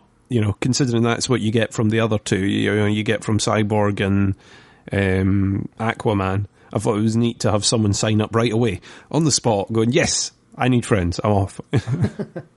Yeah. And the recruitment stuff. I mean, we've kind of talked about their backstories and how they're introduced and stuff, and the recruitment scenes, and I felt like this was a problem with the film in general, and it could be a production thing, but even if not, then whatever. But it's one of those things where it seems to be played for, let's play this scene for exactly what we need to get out of it, and absolutely nothing else. So Bruce Wayne recruiting Barry Allen is a scene where he storms up, recruits Barry Allen, then the film moves on. The scene where Aquaman decides not to join the team, that's the point of that scene. and nothing else, and so on. And it keeps doing this throughout so it kind of robs the interactions of any kind of depth that would let the dynamic between two characters or three characters breathe a little bit. I think I disagree with that from a certain perspective. I completely agree with it from the perspective of the early film. At the very start, where they're doing, as you say, the recruitment, it is scene, and it's noticeably so. Somebody has hacked them together, and they very much live, as they say, to perform the purpose that they need to. But I think it does calm down, because there are then later scenes where people are talking for the purposes of the characters, not through the plot. And I'll raise one of those as an example that I've already said before. The scene where Cyborg and the Flash are essentially grave robbing, digging up Superman's body. There's no need to see them digging up more dirt. That is not serving Steppenwolf plot. It doesn't further the idea that we're digging at the body. We already know we're digging at the body from the previous scene. What that serves is to bond those characters, because they bond over that line. Oh, we're the accidents then. And Cyborg gets potentially what could have been one of his first real laughs. So that's a real character moment.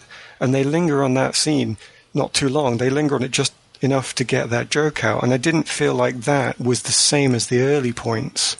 I thought that was cut slower with character building in a way that the early scenes really weren't. Yeah. I do like that scene. I think it's one of the few kind of... I mean, but yeah, the film is very short, that's the thing. So you've got half the film that's kind of blazing through, and then the half where it does slow down a little bit here and there. So the other scene is that's a good character one, is that one that you already talked about as well, the bit where Bruce Wayne says to Diana, you could be a beacon of hope, and then well, that's a source of conflict because she shoves him, and then once she's putting his arm back in the socket, that's the bit where she reflects on it. So specifically the reflection scene is interesting in that respect, because it is the fact that she realises that she's kind of half-assing it in a way.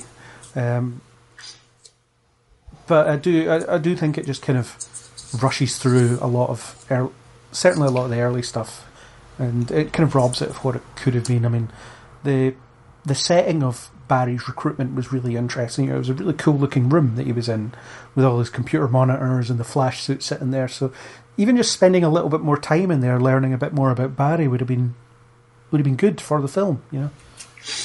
I think it would be okay if they just put more little moments in, like is it Batman versus Superman, where we get the shot of Bruce walking past a vandalized Robin's outfit. Yeah. Is that when that's a lovely little moment that whoever wrote that trusted us, the audience, to take something from it without having Alfred come up and say, Bruce, are you reflecting on when Robin used to be your partner and then something bad happened? You know, they didn't need to put that in. They just let the history of the character be there. And some more like that, as you say, with the Flash and his little zone of order. I'm not sure what his little Flash cave. I don't know what it was, but they could have given us a few more of those things in there. Certainly, in place of what we've already discussed, the blatant exposition that was Atlantis. Maybe instead of that, Aquaman could have swum past some meaningful set up, some statue of his mother would have served equally well of him looking on it and you thinking, why is he so hung up on this one woman? There's like 100 statues here and he stops in front of this one? Why would he do that? And leave it as a mystery. Those sorts of things could have been much more powerful and used to create those little moments that you want in a way that the film has already said it can, or certainly the universe has said it's capable of doing, but strangely drops every now and then for reasons that I can't quite fathom. Well, I mean, the reasons is Warner Brothers issued a mandate to get this thing in 2 hours. Oh, well, fair enough. Yeah, and they did. By hook or crook, they managed it within... Well, I mean, if you include credits, it's probably something like 105 minutes or some nonsense like that, which has got to be the shortest team-up superhero movie ever made outside of an X-Men film. Yeah. You know, and it definitely shows there that, you know, I would have liked a little bit... I wouldn't have minded watching it for an extra 10 minutes or so, just to flesh these little bits out here and there, you know, just to give us a sense of who these people are relative to each other and relative to themselves, and, you know, give me a reason to watch their solo films other than the fact that I'm a comic book fan, so I'm going to anyway. You know, the thing is, as you said, you have no reason to be interested in an Aquaman film because it doesn't do anything to do that. A little bit about the Flash, it's like, oh, his dad's accused of murdering his mother. That's an interesting backstory. Ignore the fact that I've seen that play out in a certain way in the TV show, because this will almost certainly be different to some extent. So there's no real... The new character, certainly. I mean, I've no reason to want to see a solo cyborg movie, which will definitely never get made, but... It's one of the ones that's promised, isn't it? That's the weird thing. It's changed now. Again, all right, okay. I mean, it's one of those. I mean, I agree with you, and I would like to see some more sort of cleverly done scenes, like you're saying about like doing a statue or something like that. I have the feeling that if there is a longer cut here, it won't be clever stuff like that. What it will be is more of the Aquaman scene run out for each character getting an extra bit of exposition thrown at you, you know. And yet, just today, I did see on the internet something along the lines of fans want to see editor's long cut or something or other. They want to see Zack Snyder's original cut, yeah. Oh, the original, I see. Whatever that is. But I'm pretty sure that those people that want to see Zack Snyder's original cut don't want to see Zack Snyder's original cut, because that's what people were complaining about in the first place. Because the original cut is more akin to Batman v Superman than it is anything else. All right, I want to see that cut then. Can I see it? Screw the rest of you. Yeah. I mean, there's the earliest trailers would suggest something more akin to that, I think. Yeah. Whereas this it's definitely been retooled as it's been going, and I'm more into this particular tone than I am any previous. Than I would be the Batman v Superman style tone, you know, especially after Wonder Woman being amazingly optimistic and things like that. But then, if you had Batman as the source of pessimism in the film versus Wonder Woman, who's the source of optimism within the film, then that could be a really cool little clash. You know, you have these two characters that understand who they are, and they clash over it, and maybe their leadership styles don't match up. Well, the thing about that is you're in danger again of equating Wonder Woman and Superman too much. I mean, I know that they didn't actually do that in Batman vs Superman, but it's sort of close enough, and you might find that when they investigate that plot, it leads them too much down the same path of what they've done before, and I think they would much better off defining this Wonder Woman different to the Superman. And I think so far they have. I'm talking about more just in the sense of leadership styles. I don't know if this version of Superman has any interest in leading the team. There's certainly nothing to suggest that he does. Well, that's the better angle to go down, though, rather than, I thought you were saying you wanted them to be hope versus pessimism there, which isn't a function of just pure leadership.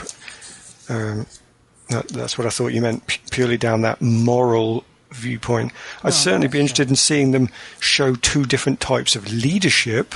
That would be interesting, and that would be different, because, as you say, Superman has expressed no current interest in being a leader. In fact, you can't even see that. The Clark Kent that we saw is not a leader, purposely not a leader. Yeah. And that's fine. If Superman's content to help out and listen to commands, then fair enough. Sounds all right.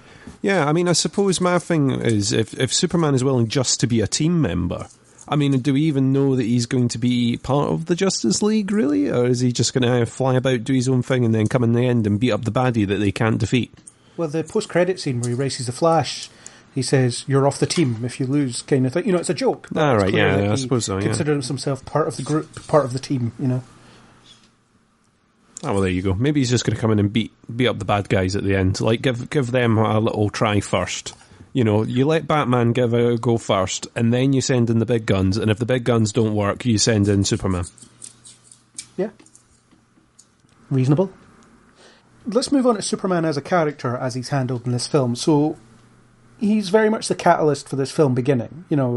Batman wants to recruit the Justice League to honour him and pick up the slack from him not being around. Fair enough. It's a good motivation for forming a team. We've got this guy that could render the team pointless, but we need a team to hope to stack up to this super powerful thing and this beacon of hope, etc. Fine. All good. The handling of Superman as a character was less prominent, I think. He was around, and he's resurrected. Then he spends a night on the farm, and then he's fine. And then he's Christopher Reeve after that, which, from my point of view, I quite like seeing that version of Superman, the optimistic, kind of cheesy guy who talks about truth and justice, but not the American way, and generally seems to be quite chipper, because it lets Henry Cavill act, and it lets him show his natural charisma, which is something that we haven't really seen from him before in this particular role. I would be happy, though, if they didn't bring in too much cheese. I think Neil before Pod loves a pun, but I hate Whatever a pun. gave you that idea? I really, really hate a pun. I don't want him making cheesy jokes constantly. I see that they want to go to a more positive person, and I think as a beacon of hope, a bit of positivity is certainly going to go a long way with that. My problem might be, though, if they really do make him Christopher Reeve, that not only does that not allow him to stand out enough by himself as his own Superman, but without a bit of conflict, he could be a very boring character if he is just always happy, no trouble. As soon as there's a civilian in danger, he goes and saves it, and that's it. I think they're going to have to do a lot to try and make this character interesting in any coming film. Yeah, and that's not necessarily a problem for this film, because he's hardly in it. He turns up in the second half and has a very distinctive purpose. So his purpose is to, I suppose, love being alive again, which is something that he outright states at one point. His role in the future films isn't really the problem of this film. I think I can see where you're coming from. That might be hard to make a more positive, upright version of Superman interesting. I don't necessarily subscribe to that idea, though. I think that's just an excuse for some writers not being good enough to characterize this particular character in any meaningful way. So, people that say that he's boring and stuff, it's the same problem that they could have had with Captain America, but they dodged quite easily. Oh, I don't. Well, probably not easily, but they dodged it. Well, I agree with you. It's not a problem for this film.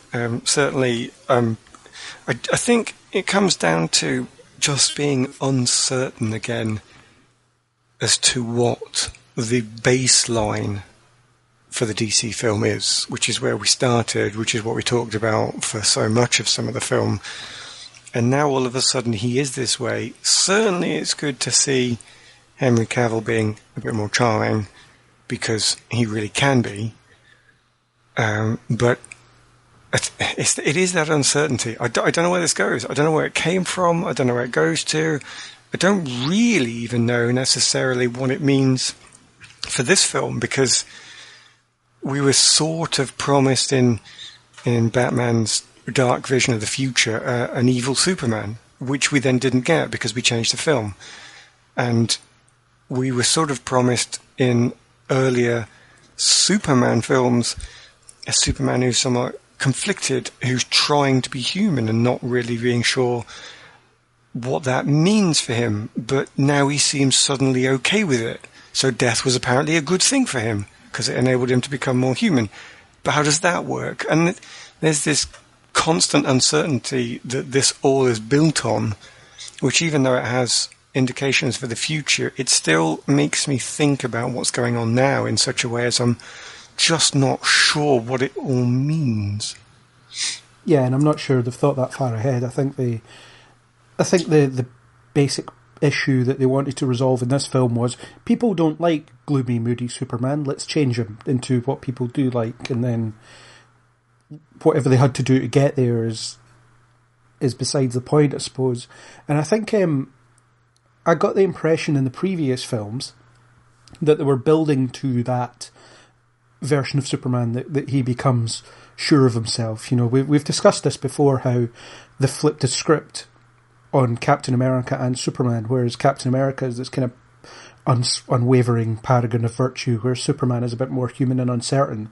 And I think a character arc of him getting there to that point where he is essentially the Captain America that we've seen in those films would have been good, you know, and they've essentially skipped it. You know, as soon as he dies, he's fine. He just comes back and he's, you know, after a night on the farm, he's all right, and he's what you kind of associate with Superman after that point. And that's the problem. Some of the most interesting things that could have been there, as you say, have been jumped over. That's what I feel like I'm left with, which is a big shame. Yeah, but I mean, it was cool. It was cool seeing him return, you know, triumphantly in the final battle to his classic music, you know, the John Williams classic music that everybody loves, and things like that. You know, those are all kind of little crowd-pleasing moments, even if it is a little bit unearned because you haven't taken that journey for him to get there. They threw that in with the Batman music as well, didn't they? That's right, yeah.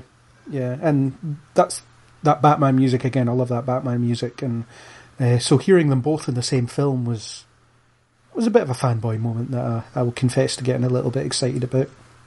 That's proper Easter eggs, though. For those that don't know about it, they don't miss anything if they don't catch it, whereas those that do hear it, they get this extra little bonus. I like that, so I think that's well done. I wonder if you can be fairly certain that most people know what the Superman theme is.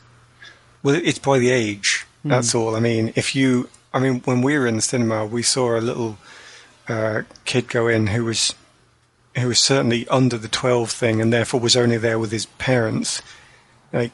And obviously that's a bit extreme, but going down to that end of the scale, they might not know that. They might not know these theme tunes because they only know the ones, maybe they only know superhero films from when the Avengers started, you know. Yeah. But including them in films like this, in little snippets like that, keeps them alive and keeps them going on. And I always try and encourage people to watch, you know, the Christopher Reeve Superman or Tim Burton's Batman, because they're all part of what brought us to the superhero films that we've got now. And you see elements of different bits and pieces all in there. Even just watch Smallville, they had the John Williams music occasionally. Most notably in the final episode. I don't know, I always feel like the Superman theme is very iconic, and it is. You know, it's up there with Star Wars and Indiana Jones with those big iconic themes. So even if you don't know it, you'll maybe pay attention to it when you do hear it. That's how good John Williams was when he came up with this stuff. I don't know, it's just good to have him associated with that music again. Just as a fan of the character, as a fan of this medium of comic book film adaptations. Kind of on Superman's resurrection, which was a part of a plot point in the film, I wasn't a huge fan of the way they did it, because it started off with a conversation of maybe this mother box thing can resurrect Superman, and they have no real reason for thinking so. And they have a slight argument about what if we bring back something that's wrong, and even that factors into post-resurrection. But it seems like they get from the beginning of the let's do this to actually doing it very quickly. I mean, the scene change between the discussion of it and them digging up the body is pretty darn quick. And even the Flash references it. He's like, is this like disrespectful or grave robbing here, you know? Yeah. It's... I don't know. I kind of have the feeling that that pool inside the crash ship is a very good sort of MacGuffin generator. Considering the last thing that came out of it was that sort of massive berserker thing. You're like, do you really want to use that again? Are you sure? And you're going to combine it with the alien tech, which Cyborg Man can't currently control. What if you just ended up with Robo Superman coming out of there and killing everyone, yeah? Is it not every single film it seems like they go into the ship and do something else with it? You know, yeah, thank God they didn't destroy that ship at any point because, you know, they've been using it now for quite a bit. I think Superman should just throw it into the sun and get it over with. You know, it's more trouble than it's worth. I think they did build up, though, to... Not build up, that's the wrong word. I think they did make logical steps in the sense that somebody described the box and then Bruce Wayne says, well, if the box can do that, can it do this? And whereas it moves fast, I think it's unfair to say that it came from nowhere. It did come from somebody making a discussion of the boxes themselves. It must have been Diana that was talking about the history. And then from that, why not have your character, whose prime ability is his intelligence, have a wacky idea? Fine, I completely agree. It then just moves on. It's really fast. It's let's just get this done. And even when they do it, it's pretty much a can Barry run fast enough scene, and you kind of know that he can. Yeah. So there's never any threat of him mistiming it. There's not a previous scene where they point out that even though he's fast, sometimes he runs at the door and it's not open when he gets there, and he has mistimed things. So there's no threat of it failing. So it's not a powerful scene because it is just a bit of action with no real stakes. But I'd say it's unfair to say it came from nowhere. I'm happy that somebody as clever as Bruce Wayne can come up with an idea based on a description of what the thing is. Yeah, it's just a bit of a leap that he goes from maybe Kryptonian cells can be regenerated by it and all this stuff. I don't know. Well, I think if you're listening to the scene there, I got the impression that he was somebody going, maybe Kryptonian cells can do this.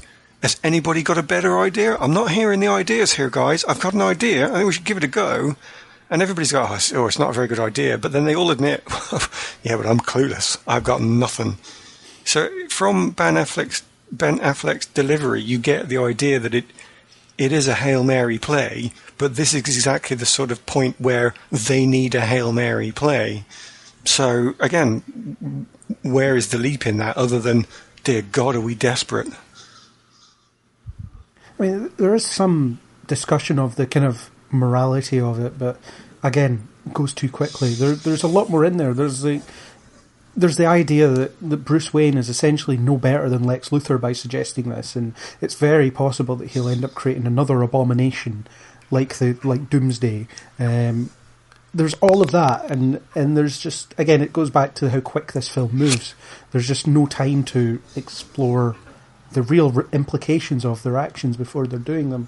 And the next thing you know, they're breaking in and they're, you know, electrifying the amniotic fluid or whatever it's called, and then Superman's back, and he's angry for a few minutes. Well, I won't challenge the speed, and I won't challenge the fact that they suddenly get over the Superman suddenly not being evil for any more than he's just a bit put out. But I think we've already covered that. You know, somebody said we need to completely change this film round, and there was probably some poor schmuck in the writing scene going, I need to take out the entirety of angry evil Superman. How the bloody hell am I going to do that? Fine, do you know what? Screw you guys. This is what you're getting. And he's to be angry fair, and shirtless. And when he's shirtless, he's angry in this film. That's you got to do what you got to do. You know, it's cold. You know, but to be fair, again, to come back to what we've already said, to be fair to the writers, even though they then had to take out all of angry evil Superman, they still gave me what I think is one of the best action sequences in the entire film, where it is everyone v Superman. So yeah. I'd say, as we started, they saved it by coming up with something right out of the box. And that there was a really great line in that scene, the bit where Superman sees Batman, and he, you know, that drives him to anger more than anything else. And he's holding him by the chin, really. And he says, "You won't let me live. You won't let me die." It's this idea that Batman is constantly telling Superman what he should be doing. At least from that kind of warped perspective, it's kind of darkly funny that Superman would be like, right, he didn't like me when I was alive, and now he doesn't like it when I'm dead. So how do I win? I find that, that's slightly perverse. That's funny, because I think that's actually one of the better points of the drama of it. I think that is the show I wanted to watch. That is the darkly horrible truth of what's going on that I wanted to see expanded into more of the film. I think it was too true to be funny for me. It was really quite horrible, and that. Unfortunately, that's all we got, because then that writer then had to end that scene and go back to happy, charming Superman. Which, again, not saying it's necessarily a bad thing, but yeah, they just had to drop it before it could really turn into something bigger and potentially more important because of it. Yeah. Chris, what did you think of the Superman resurrection, the mechanics of it happening and the subsequent consequences? Or the mechanics were a little bit clunky. I did like that Wonder Woman put in her reservations, and the only reason she turned up, she said, was for him. Not for Batman, not for the team, it was for him. And I kind of like that element of it. They had to get him back somehow, because they had obviously decided, we were bringing him back. So I don't know how else they could have done it really within canon that they currently have within the film. I got the impression from Batman v Superman that he was going to come back on his own. It would just take some time. So the dirt rising from the grave was that indication that he was only mostly dead. To coin, old cartoon phrases or whatever. Slightly dead. It's slightly dead. Partially dead. Yeah. I don't know. Yeah. That's how it played out. You were doing Princess Bride then. Yeah, that's how it came into in the comics as well. He was very much. He was put into some kind of bizarre kind of stasis, Kryptonian stasis, where he wasn't actually dead, but it was taking so long for his body to heal itself after being so profoundly damaged. And I don't know. See, I don't know if that would have had the payoff that they would have wanted, that people would have just, so he just wakes up at just the right moment and he just finds out about the end of the world happening and he rushes over and saves him. Well, isn't that you need convenient? To have an entire film about the resurrection of Superman. You would need a Man of Steel 2 to be essentially the return of Superman. Yeah. Not to be confused with Superman Returns, which is a different thing. The bit that confuses me more than the fact that they sort of went to the pool, they wake him up, they do the sort of fight thing, and he's all back, is more the fact that at the end, Clark Kent can walk back into his old newspaper job and go, "Hiya, guys." Now, I know some of you were probably at my funeral, and you're going to have questions. I'm going to answer them all. There is a very simple explanation for this. I just can't think of it at the moment. Come back to me. And it's a private family matter, and I do not wish to discuss it. Yeah, I do not wish to. I do not wish to discuss me faking my death, which I'm assuming is the only excuse that could have been delivered. I also don't want to discuss the fact that conveniently this has happened around about the same time as the return of Superman. We are going to gloss over this fact. You guys are going to completely forget it. By the way, have I told you, my pal Bruce here just bought a bank to get our farm back. Also, what about when he did come back to life and it was in front of the monument and everyone was just yelling Clark all over the place? Yeah. I completely forgot. Yeah, she does say Clark. Clark, it's me. There's like a policeman there who's just the two policemen. Yeah, probably in the modern age with body worn cameras. So at least they've got everything filmed. But I do wonder about that. It's like, how are they going to spin that? Unless they held a very, very, very private funeral and they went, "Where's Clark?" And they went, "He's away at the shops." Well, or he's on an undercover. He's on an undercover investigation. Yeah, sorry. Yeah. We see that his funeral is attended by, at the very least, Perry White. So right, okay, so they've done that. Okay, well that's I couldn't remember the funeral scene from Batman v Superman, so I couldn't remember if there were many people there or if it was just his mum like and the whole town Lois and and Perry White and presumably a few colleagues and so great. So yeah. good job that he's went right back to the main spot there. Not only, but he's going back to that small town where they'll go, I'm sure we saw you buried. Yeah, well, it's, to be fair, whoever wrote that whole sequence, that whole Return of Superman bit, wasn't thinking about the future film. They were like, good luck, future writers. Yeah. I'm not going to answer this question for you. You're screwed. Bye. Because you just see him at the end and he's wearing the very traditional Clark Kent garb. He's wearing a suit, the long jacket, and the assumption is he's back at his normal life, but they don't bother answering why, because they don't have to. Because someone else will have, some other idiot will have to do that in the future. Yeah. It depends. It's how many films away is that going to be? And the writer's like, I hope I don't get on that job. I don't want to be the guy standing there and brainstorming going, how do we explain this? Who wants to write Man of Steel 2? Yeah, not me. It's fine. I'll do it. I'll come up with something. I'm just going to employ liberal use of the memory erasing kiss from Superman 2. Superman just flies around, kisses everyone he knows. They all forget. It would be weird, but fine. Yeah. So secret identities, they're not really a thing. Certainly not in this film. It's pretty weird because Bruce Wayne tells everyone that Bruce Wayne is Batman pretty early on. There's the bit in Aquaman's little fishing town or wherever the hell he is, where he's just wandering around saying, Bruce Wayne, Batman, same person. He's like yelling at everyone around who'll listen. It's the bit where it's that town is like very remote, that's really bizarre if you're Bruce Wayne, and then he swims off. Very remote town, though. Yeah. There's also the fact that he grows a full beard within a few hours. It's the bit where he says, continuity beard. Yeah, I'm going north tonight. The next time you see him, he's speaking to Aquaman, and he has a full beard after being clean shaven in the previous scene. Yeah, but then he does shave again. So, I mean, I grow a rubbish beard. I grow a terrible beard. If I'm off work sick for a couple of days, I grow a rubbish beard. So I know never to try properly. But he grows a proper beard within hours of a flight. Yeah, I know it's nitpicking, and it's probably a problem with editing and reshooting and all that crap. But still, it's one of those things. I like to nitpick. Why not? Yeah. So we can pretty much assume from the films now on, everyone's going to know who they all are. Yeah. There are no secrets. So, Aaron, how do you think Clark Kent can come back from the dead? It's time for Crackpot Theory Corner, if that's such a thing. You got me on the spot there. I've kind of got nothing, because as you've indicated, it's not possible to have anything. So.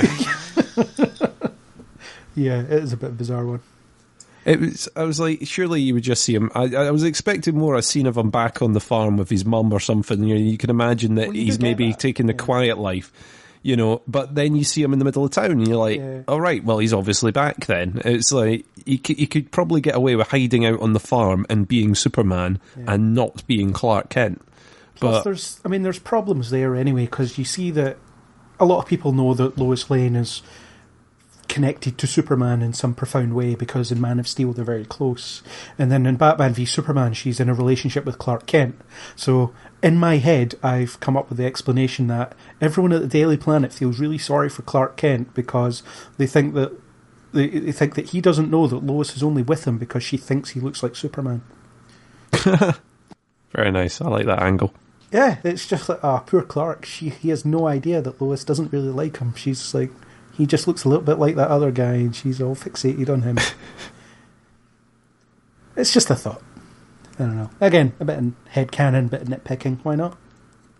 It's just a little bit. I'm like, is this now a thing where secret identities aren't a thing? That's cool. Okay, fine. Well, we know from the TV shows that they only care about them insofar as they care about them. And how many episodes of The Flash does Barry Allen just unmask in front of whoever? And I've lost count of who doesn't know who Oliver Queen really is, and all this kind of stuff. It's just it's a thing that comics used to be defined on, You know, the normal guy who's a superhero, or the superhero who pretends to be a normal guy. That's DC's way. You know, Superman is the real person, whereas Clark Kent's a kind of thing that he does. All that stuff. But in recent times, it seems like the secret identity thing has fallen away. You know, if you look at the first Iron Man film, at the end of the film, spoilers, he says, "I am Iron Man." So he's just, I'm not bothering with this crap. And then they didn't really do the secret identity thing again until Spider-Man Homecoming. In Marvel, anyway. So it seems to be something that's not at the top of anybody's list. Yeah, and even then, several of them are sort of unmasked by government agencies and Civil War and all that sort of stuff. So yeah, it all sort of pans out. But I just, it was just one of those things that made me sit and go, oh, hang on. But like you say, it's future writers, so we're going to disappear off to the world of Aquaman and whoever else. So they don't really need to address it for a good few films now. Yeah. And when they do, they'll probably just wave it off and go, oh, you faked your death to cover a story somewhere. Yeah. So we've talked a bit about action sequences. We'll focus quite a bit on the Superman resurrected sequence. Which is one of the highlights in the film. I actually really liked the first coming together of the Justice League. Obviously, Superman wasn't there, where it was essentially just a hostage situation in a kind of uninteresting arena.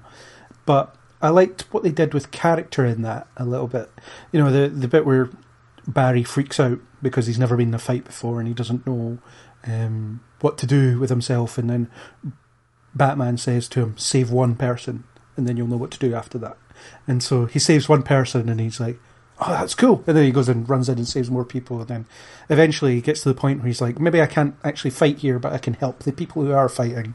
When he pushes the sword back at Diana and so on. I think you've described it quite well. I mean, I like the fact that the Flash in this is a little bit clumsy and untrained because he trips at one point. Yeah. He trips, he falls, he slips. He's sort of a bit of a klutz when it comes to the things, and I like that because it is a film with a few very powerful characters, and if you had a fully powered, fully competent Flash in the mix as well, it becomes very difficult to come up with a good threat. And if he's going to show for that, why that keeps happening. If he's going to learn how to be a superhero and how to save people, then who better to learn off of than sort of Batman, Superman, Wonder Woman? You know, it's I kind of like what they've done. They've not made him like the ready-made, you know, oh, he's already out saving lives and he's already out doing this, that, he's already got his life on track. No, this is the guy that's still a bit socially awkward. He doesn't quite know what he's going to do. He's still trying to sort out stuff with his dad. So I like the direction they've taken with that. And that scene kind of highlighted it a little bit. Yeah. And even then, during the final battle, you get Batman sort of directing him as to where to go. So, and he runs the wrong way as well. I like that. You know, the idea is like, you need to save these people, they're to the east. And he's like, which way is that? I have no idea. And he just keeps running in different directions until he's like, I'm pretty sure this is the right way.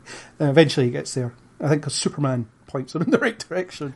Probably. And between that, I did quite like that scene. I don't quite understand how you can carry an entire building without it collapsing unsoundly. However, because he's Superman. Because he's Superman, yeah. I just imagine lumps of building falling. I mean, how many people? Was it an entire building full of people? Or was there one person in that building that he could have saved a lot easier and he was just showing off? I'm just saying. Yeah, it's I guess it's a very cartoonish type visual, that, isn't it? Where Superman is just carrying the building on his, effortlessly across, and then the Flash is really hyped that he's pushed one car a few miles. Don't get me wrong, it made me chuckle a lot, despite the fact it makes no sense, but it made me chuckle a lot. Yeah.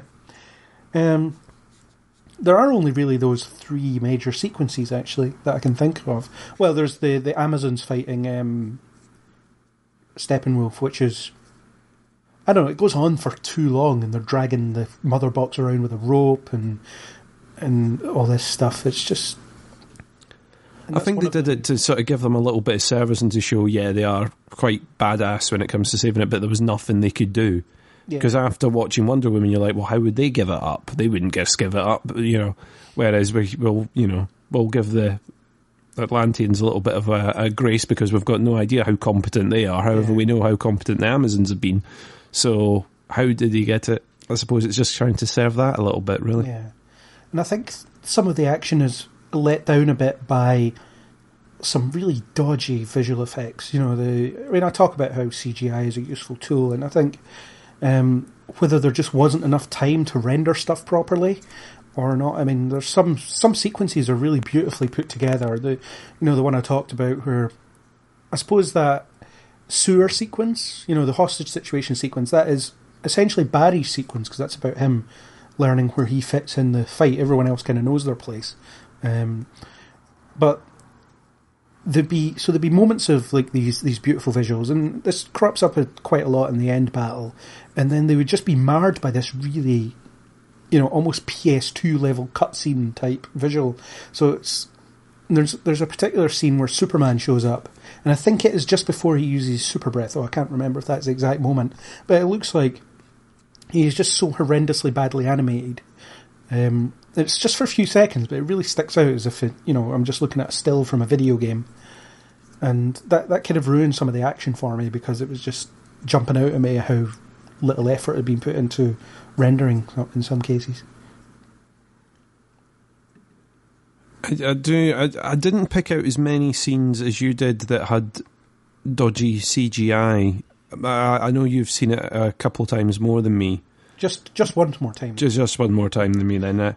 But there were odd bits where I was like, the Superman scene is one that I was thinking of. It's like, you sort of think, well, that's a bit blocky and a bit, especially when you're so used now to the CGI being amazing in these films, that they really do get it right. Even in other DC films as well, you can't knock a lot of the CGI as much as the plot and what they're doing with it may not be great. The actual CGI itself is pretty good, whereas this seemed to have some bits. But whether it's because they've not been given the same amount of time to process and to do it correctly, if they've been working on a particular shot and then they've been told, oh no, hang on, all those shots that you've been working on, they're all now gone. You've got to focus on this completely new thing that is not what we planned for at all. And they'll go, oh, hang on, right, we've got to do this, all right, we'll have to draw bits that we've already caught for other films, or, bits we shot that we weren't planning to use, or, we'll rejig it, and that'll throw them off. Yeah, forgiven slightly for the kind of issues that cropped up during the production, fair enough, but at the same time, this film cost something like $300 million. So there's kind of no excuse for a film to look as bad as it does in some cases when it costs that much. It's just, it doesn't seem to add up for me. We've kind of covered the links to the wider universe because we talked about the previous films. Obviously, earlier in the discussion we chatted about the previous entries in this franchise, but the post-credit scene seems to hint at something that they might do, although judging by how quickly everything changes in this filmmaking opus that they're trying to put together, it might not. It's like an X-Men post-credit scene where it's meaningless because they never come back to it. But the idea of Lex Luthor recruiting his own Injustice League, what do we think of that? I mean, I really like seeing Deathstroke. And obviously, as an Arrow fan, I think we've got the definitive live-action Deathstroke on there. I think, but that's, again, another podcast. I have almost no opinion on this version. I think his costume looks cool. But he only has like one line or something like that. But I think the idea that Lex Luthor might be doing that thing that you said they should have done in this one, Chris, is the idea that he's going to recruit some evenly matched people to the rest of the Justice League. Yeah, I mean, it seems that that's what he's going to do. He's going to twirl his metaphorical moustache and come up with something. Moustache. Yeah, it does. I don't know. I kind of have the feeling that as soon as they find out, oh, did you hear? Lex Luthor's broken out of prison. Instantly you would have Batman, Cyborg, Superman, and everyone going, well, where is he? There he is. Let's get him. We've got him. Done. Roll credits. It just... Cyborg hacks into every computer on the planet and then turns on the webcam and sees him immediately. Yeah, it was like he was able to sort of infiltrate Bruce's network pretty quickly, and he's able to sort of hijack an alien spacecraft that he's never been near before before. So I imagine he'd be able to find however Lex is hiding his trail pretty quick. So I don't know why they would go, oh, he's escaped from prison. We'll give him a few months to come up with something, and then we'll get, to make it a slightly more fair fight. But you've got to let them have their narrative things and their little excuses. I'm being very nitpicky by saying that. But, I do think, like you say, we've got to take these post-credit things now with a pinch of salt, because they keep changing what they're planning for a bit. I don't imagine Lex is going to be the main villain in the Aquaman movie, so we're probably not going to be returning there for a little bit. You'll get a post-credit scene in Aquaman where Lex recruits whatever the villain is in Aquaman to his cause. Possibly, you never know. It's going to be the evil Nick Fury scenes. It's going to be like that. I don't know if... I always have the feeling that they sort of hint at Deathstroke or whatever to get people excited about the next film. And the post-credits things always seem to be like, oh, don't worry, if you were disappointed in this one, we've hinted at something better maybe round the corner.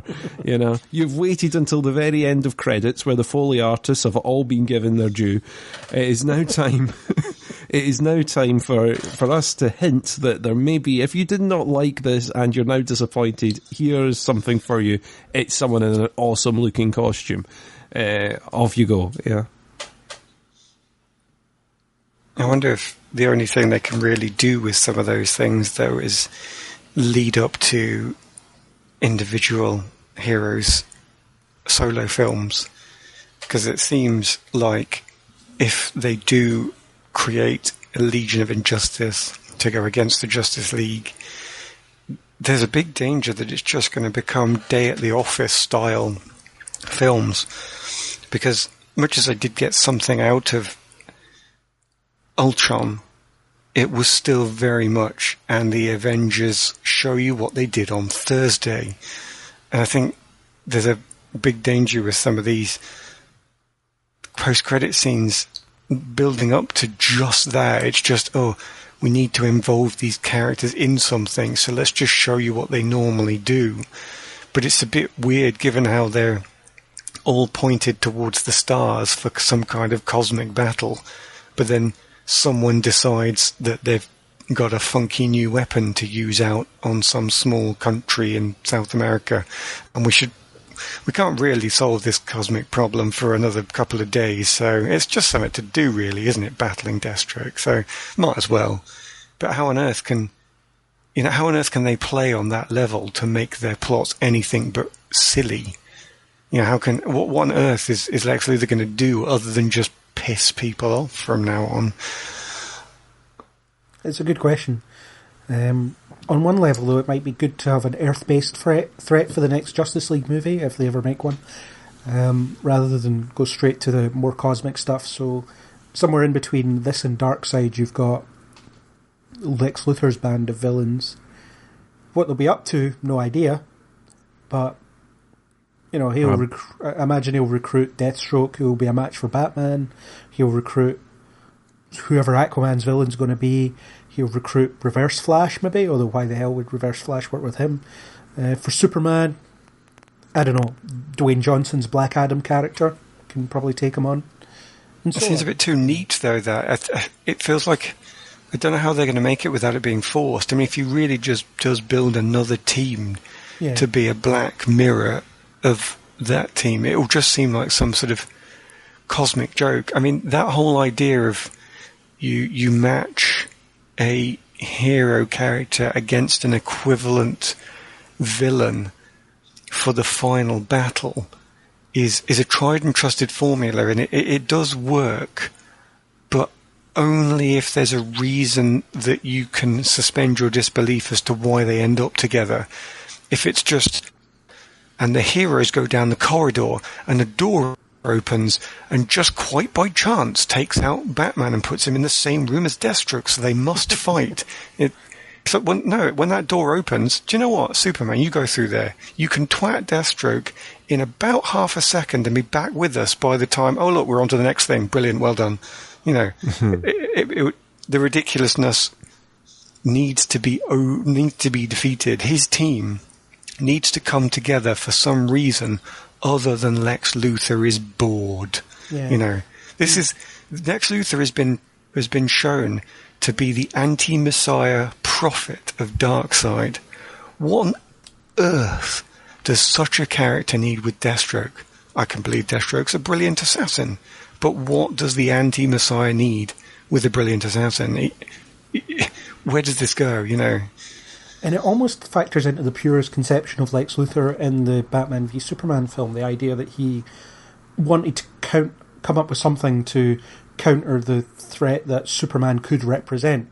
Not that he does represent it, it's the fact that he could. If this guy turned against us, we'd be screwed. There's nothing we can do. So the Injustice League could be an extension of that. As in, Lex Luthor thinks the Justice League are unchecked and need a counterbalancing force to come into play should they turn against the people they're trying to save. And in his diseased mind, that makes sense, fair enough, so he recruits all these people. And ultimately, that was the premise of Suicide Squad. You know, Superman decided to kill us all, you know, here's how we might stop it. That's what I was going to say, is this not falling into the exact same trap that we've said they're guilty of already, which is going to these ensembles too soon. You know, if you get introduced to Deathstroke v Batman as a standalone thing, would you then feel more like, oh wow, they've got Deathstroke in it, when they come to unite these characters and they come up with their own sort of, like you say, the Justice League styley thing? Would you then go, oh well, actually that's a pretty badass villain? And fair enough, you maybe get introduced to one villain in Aquaman or whatever else they're going to do. But it's still going to be the exact same as this film, where you walk in going, well, I know a little bit about Wonder Woman, and I've kind of know a little bit about Batman, but I don't know any of the rest of these. And that would be the exact same thing you get there. And they've rushed to Suicide Squad going, let's pull all these villains in together. All right, we're not going to do any build-up to them. We're just going to introduce them in a bunch of cutscenes at the beginning. And then they go to, you know, this film, Justice League, and go, right, we're going to pull together a load of the heroes. We've not really been introduced to a few of them, but we'll do these little scenes. And then they're going to go to the next one and go, right, okay, we've got Lex Luthor. We kind of know him, sort of. And we've got Deathstroke, who we did a cut scene with, and we've got this character, done. And then they fight. And it's like, all right. Although the latest is that Deathstroke's getting his own film, so that could be interesting. But well, then you can build it in. Like I say, if you do it and you give these characters a bit of a backstory and a reason for people to then want the team-up film, the problem is that they've already hinted at the team-up film, which means that they're probably planning in DC terms for that to be coming within the next few films. Yeah. It's not that they're hinting that this is way off. This is them hinting that it's coming up very soon, and I do think it is far too soon. If they had waited until the cutscene at the end of the Deathstroke film to introduce it, maybe. Yeah. But the fact that they've already went, oh, guess what's coming next? You kind of go, oh, really? Don't hint at that yet. You know, play your cards a little bit closer and hint at something for Aquaman, maybe. Don't go for the next ensemble hint. Yeah, I agree. I think, it was good to see Deathstroke, again, fan service. It is just fan service, but it's kind of empty fan service, because unless you watch Arrow, you've no idea who this guy is. Or read comics, obviously. Yeah, or play that Arkham game that he was in, I suppose. You know? Yeah, he's a known character to people that are sort of watching that sort of canon. That's fine, but I do feel that they're sort of going, yeah, we're going to jump from this ensemble to another one, and we're going to pull all these characters in so we can tick the boxes and go, oh yeah, we've had that character in film, we've had that one, because the fans all love to see an on-screen version of this. You're like, no, just hold it and introduce these people slowly, and then when you bring them together, it'll feel so much better. Yeah. The fans will reward you for it more, and everyone will actually look forward to it. Whereas this is sort of teasing so quickly that I'm kind of like, well, I don't want to see that film yet, because I imagine it would be terrible. Whereas if you built me up a little bit, then I'll go, oh right, do you know what, I am looking forward to that. No, I have already seen that film and it was terrible. Yeah. Yeah, it's a tough one. Well, it's not a tough one at all. And also, Yeah, he can't get, we know he can't get the baddest of the bad and on the kick-ass people because they're all busy in Suicide Squad, so, yeah. Well, it's that kind of thing. If he could recruit Reverse Flash, but what business would Reverse Flash have listening to Lex Luthor? And that's... You need to establish that, and I don't think they can. And I think you need to establish Reverse Flash in the first place as well. You've established Flash, but then you go, well, this is someone who's like Flash, but not from this timeline sort of thing. He's a villain against... In which case, you need to introduce him in a Flash storyline in order for him to be a villain in this, similar to the way they've done in the TV shows over on the other side. It'll all make no difference when they do Flashpoint, which they are doing. Well, I imagine that it's a very good reset button where they can go, let's get rid of the bits that we did wrong, and this is gone, and this is gone, and this is gone, and now it's like this. We've set it in stone. The reset button has been hit on the universe, and it now has this. And all the people that were too expensive and whose agents demanded too much are gone, replaced with new people who we can afford better. Yay! And, this is Bruce Wayne now. Deal with it. Yeah. Yeah. I don't know. It's... Yeah, we'll just have to see what happens in the future. And I think... I think my guess is as good as whatever DC will do next. I think that's how ill thought out some of this stuff is, which is unfortunate. They haven't done the Marvel thing of building it and earning it and slowly building towards something that they know they're building towards. I mean, Infinity War is something they've been building towards since the Avengers, and we're getting that next year. Whether it's any good or not is up for us to decide. But the fact is, they've taken us on that journey from earning our trust and earning the money that they make by making good films, and DC haven't necessarily done that quite yet. Yeah, I kind of feel sorry for DC because they had a head start on Marvel, a massive head start on Marvel in regards to sort of getting film franchises and everything on the way. Yeah, Warner Brothers owns all the characters. Yeah, it's a shame. So, I think we've torn this apart enough, and we should come to some sort of conclusion. So, time for wrap-up thoughts. Aaron, do you have any final thoughts on this film and what you want to see next, and where you're sitting within the whole DC bubble, I suppose? I think I want something that's not possible. So I'm not sure how I'm going to comment on where they're going next. I saw enough in Justice League that made me think that there are people out there who can really write and create this. Whereas this definitely is a flawed film with all the problems we've discussed. Nonetheless, there are good character moments, as we discussed, between like Flash and Cyborg.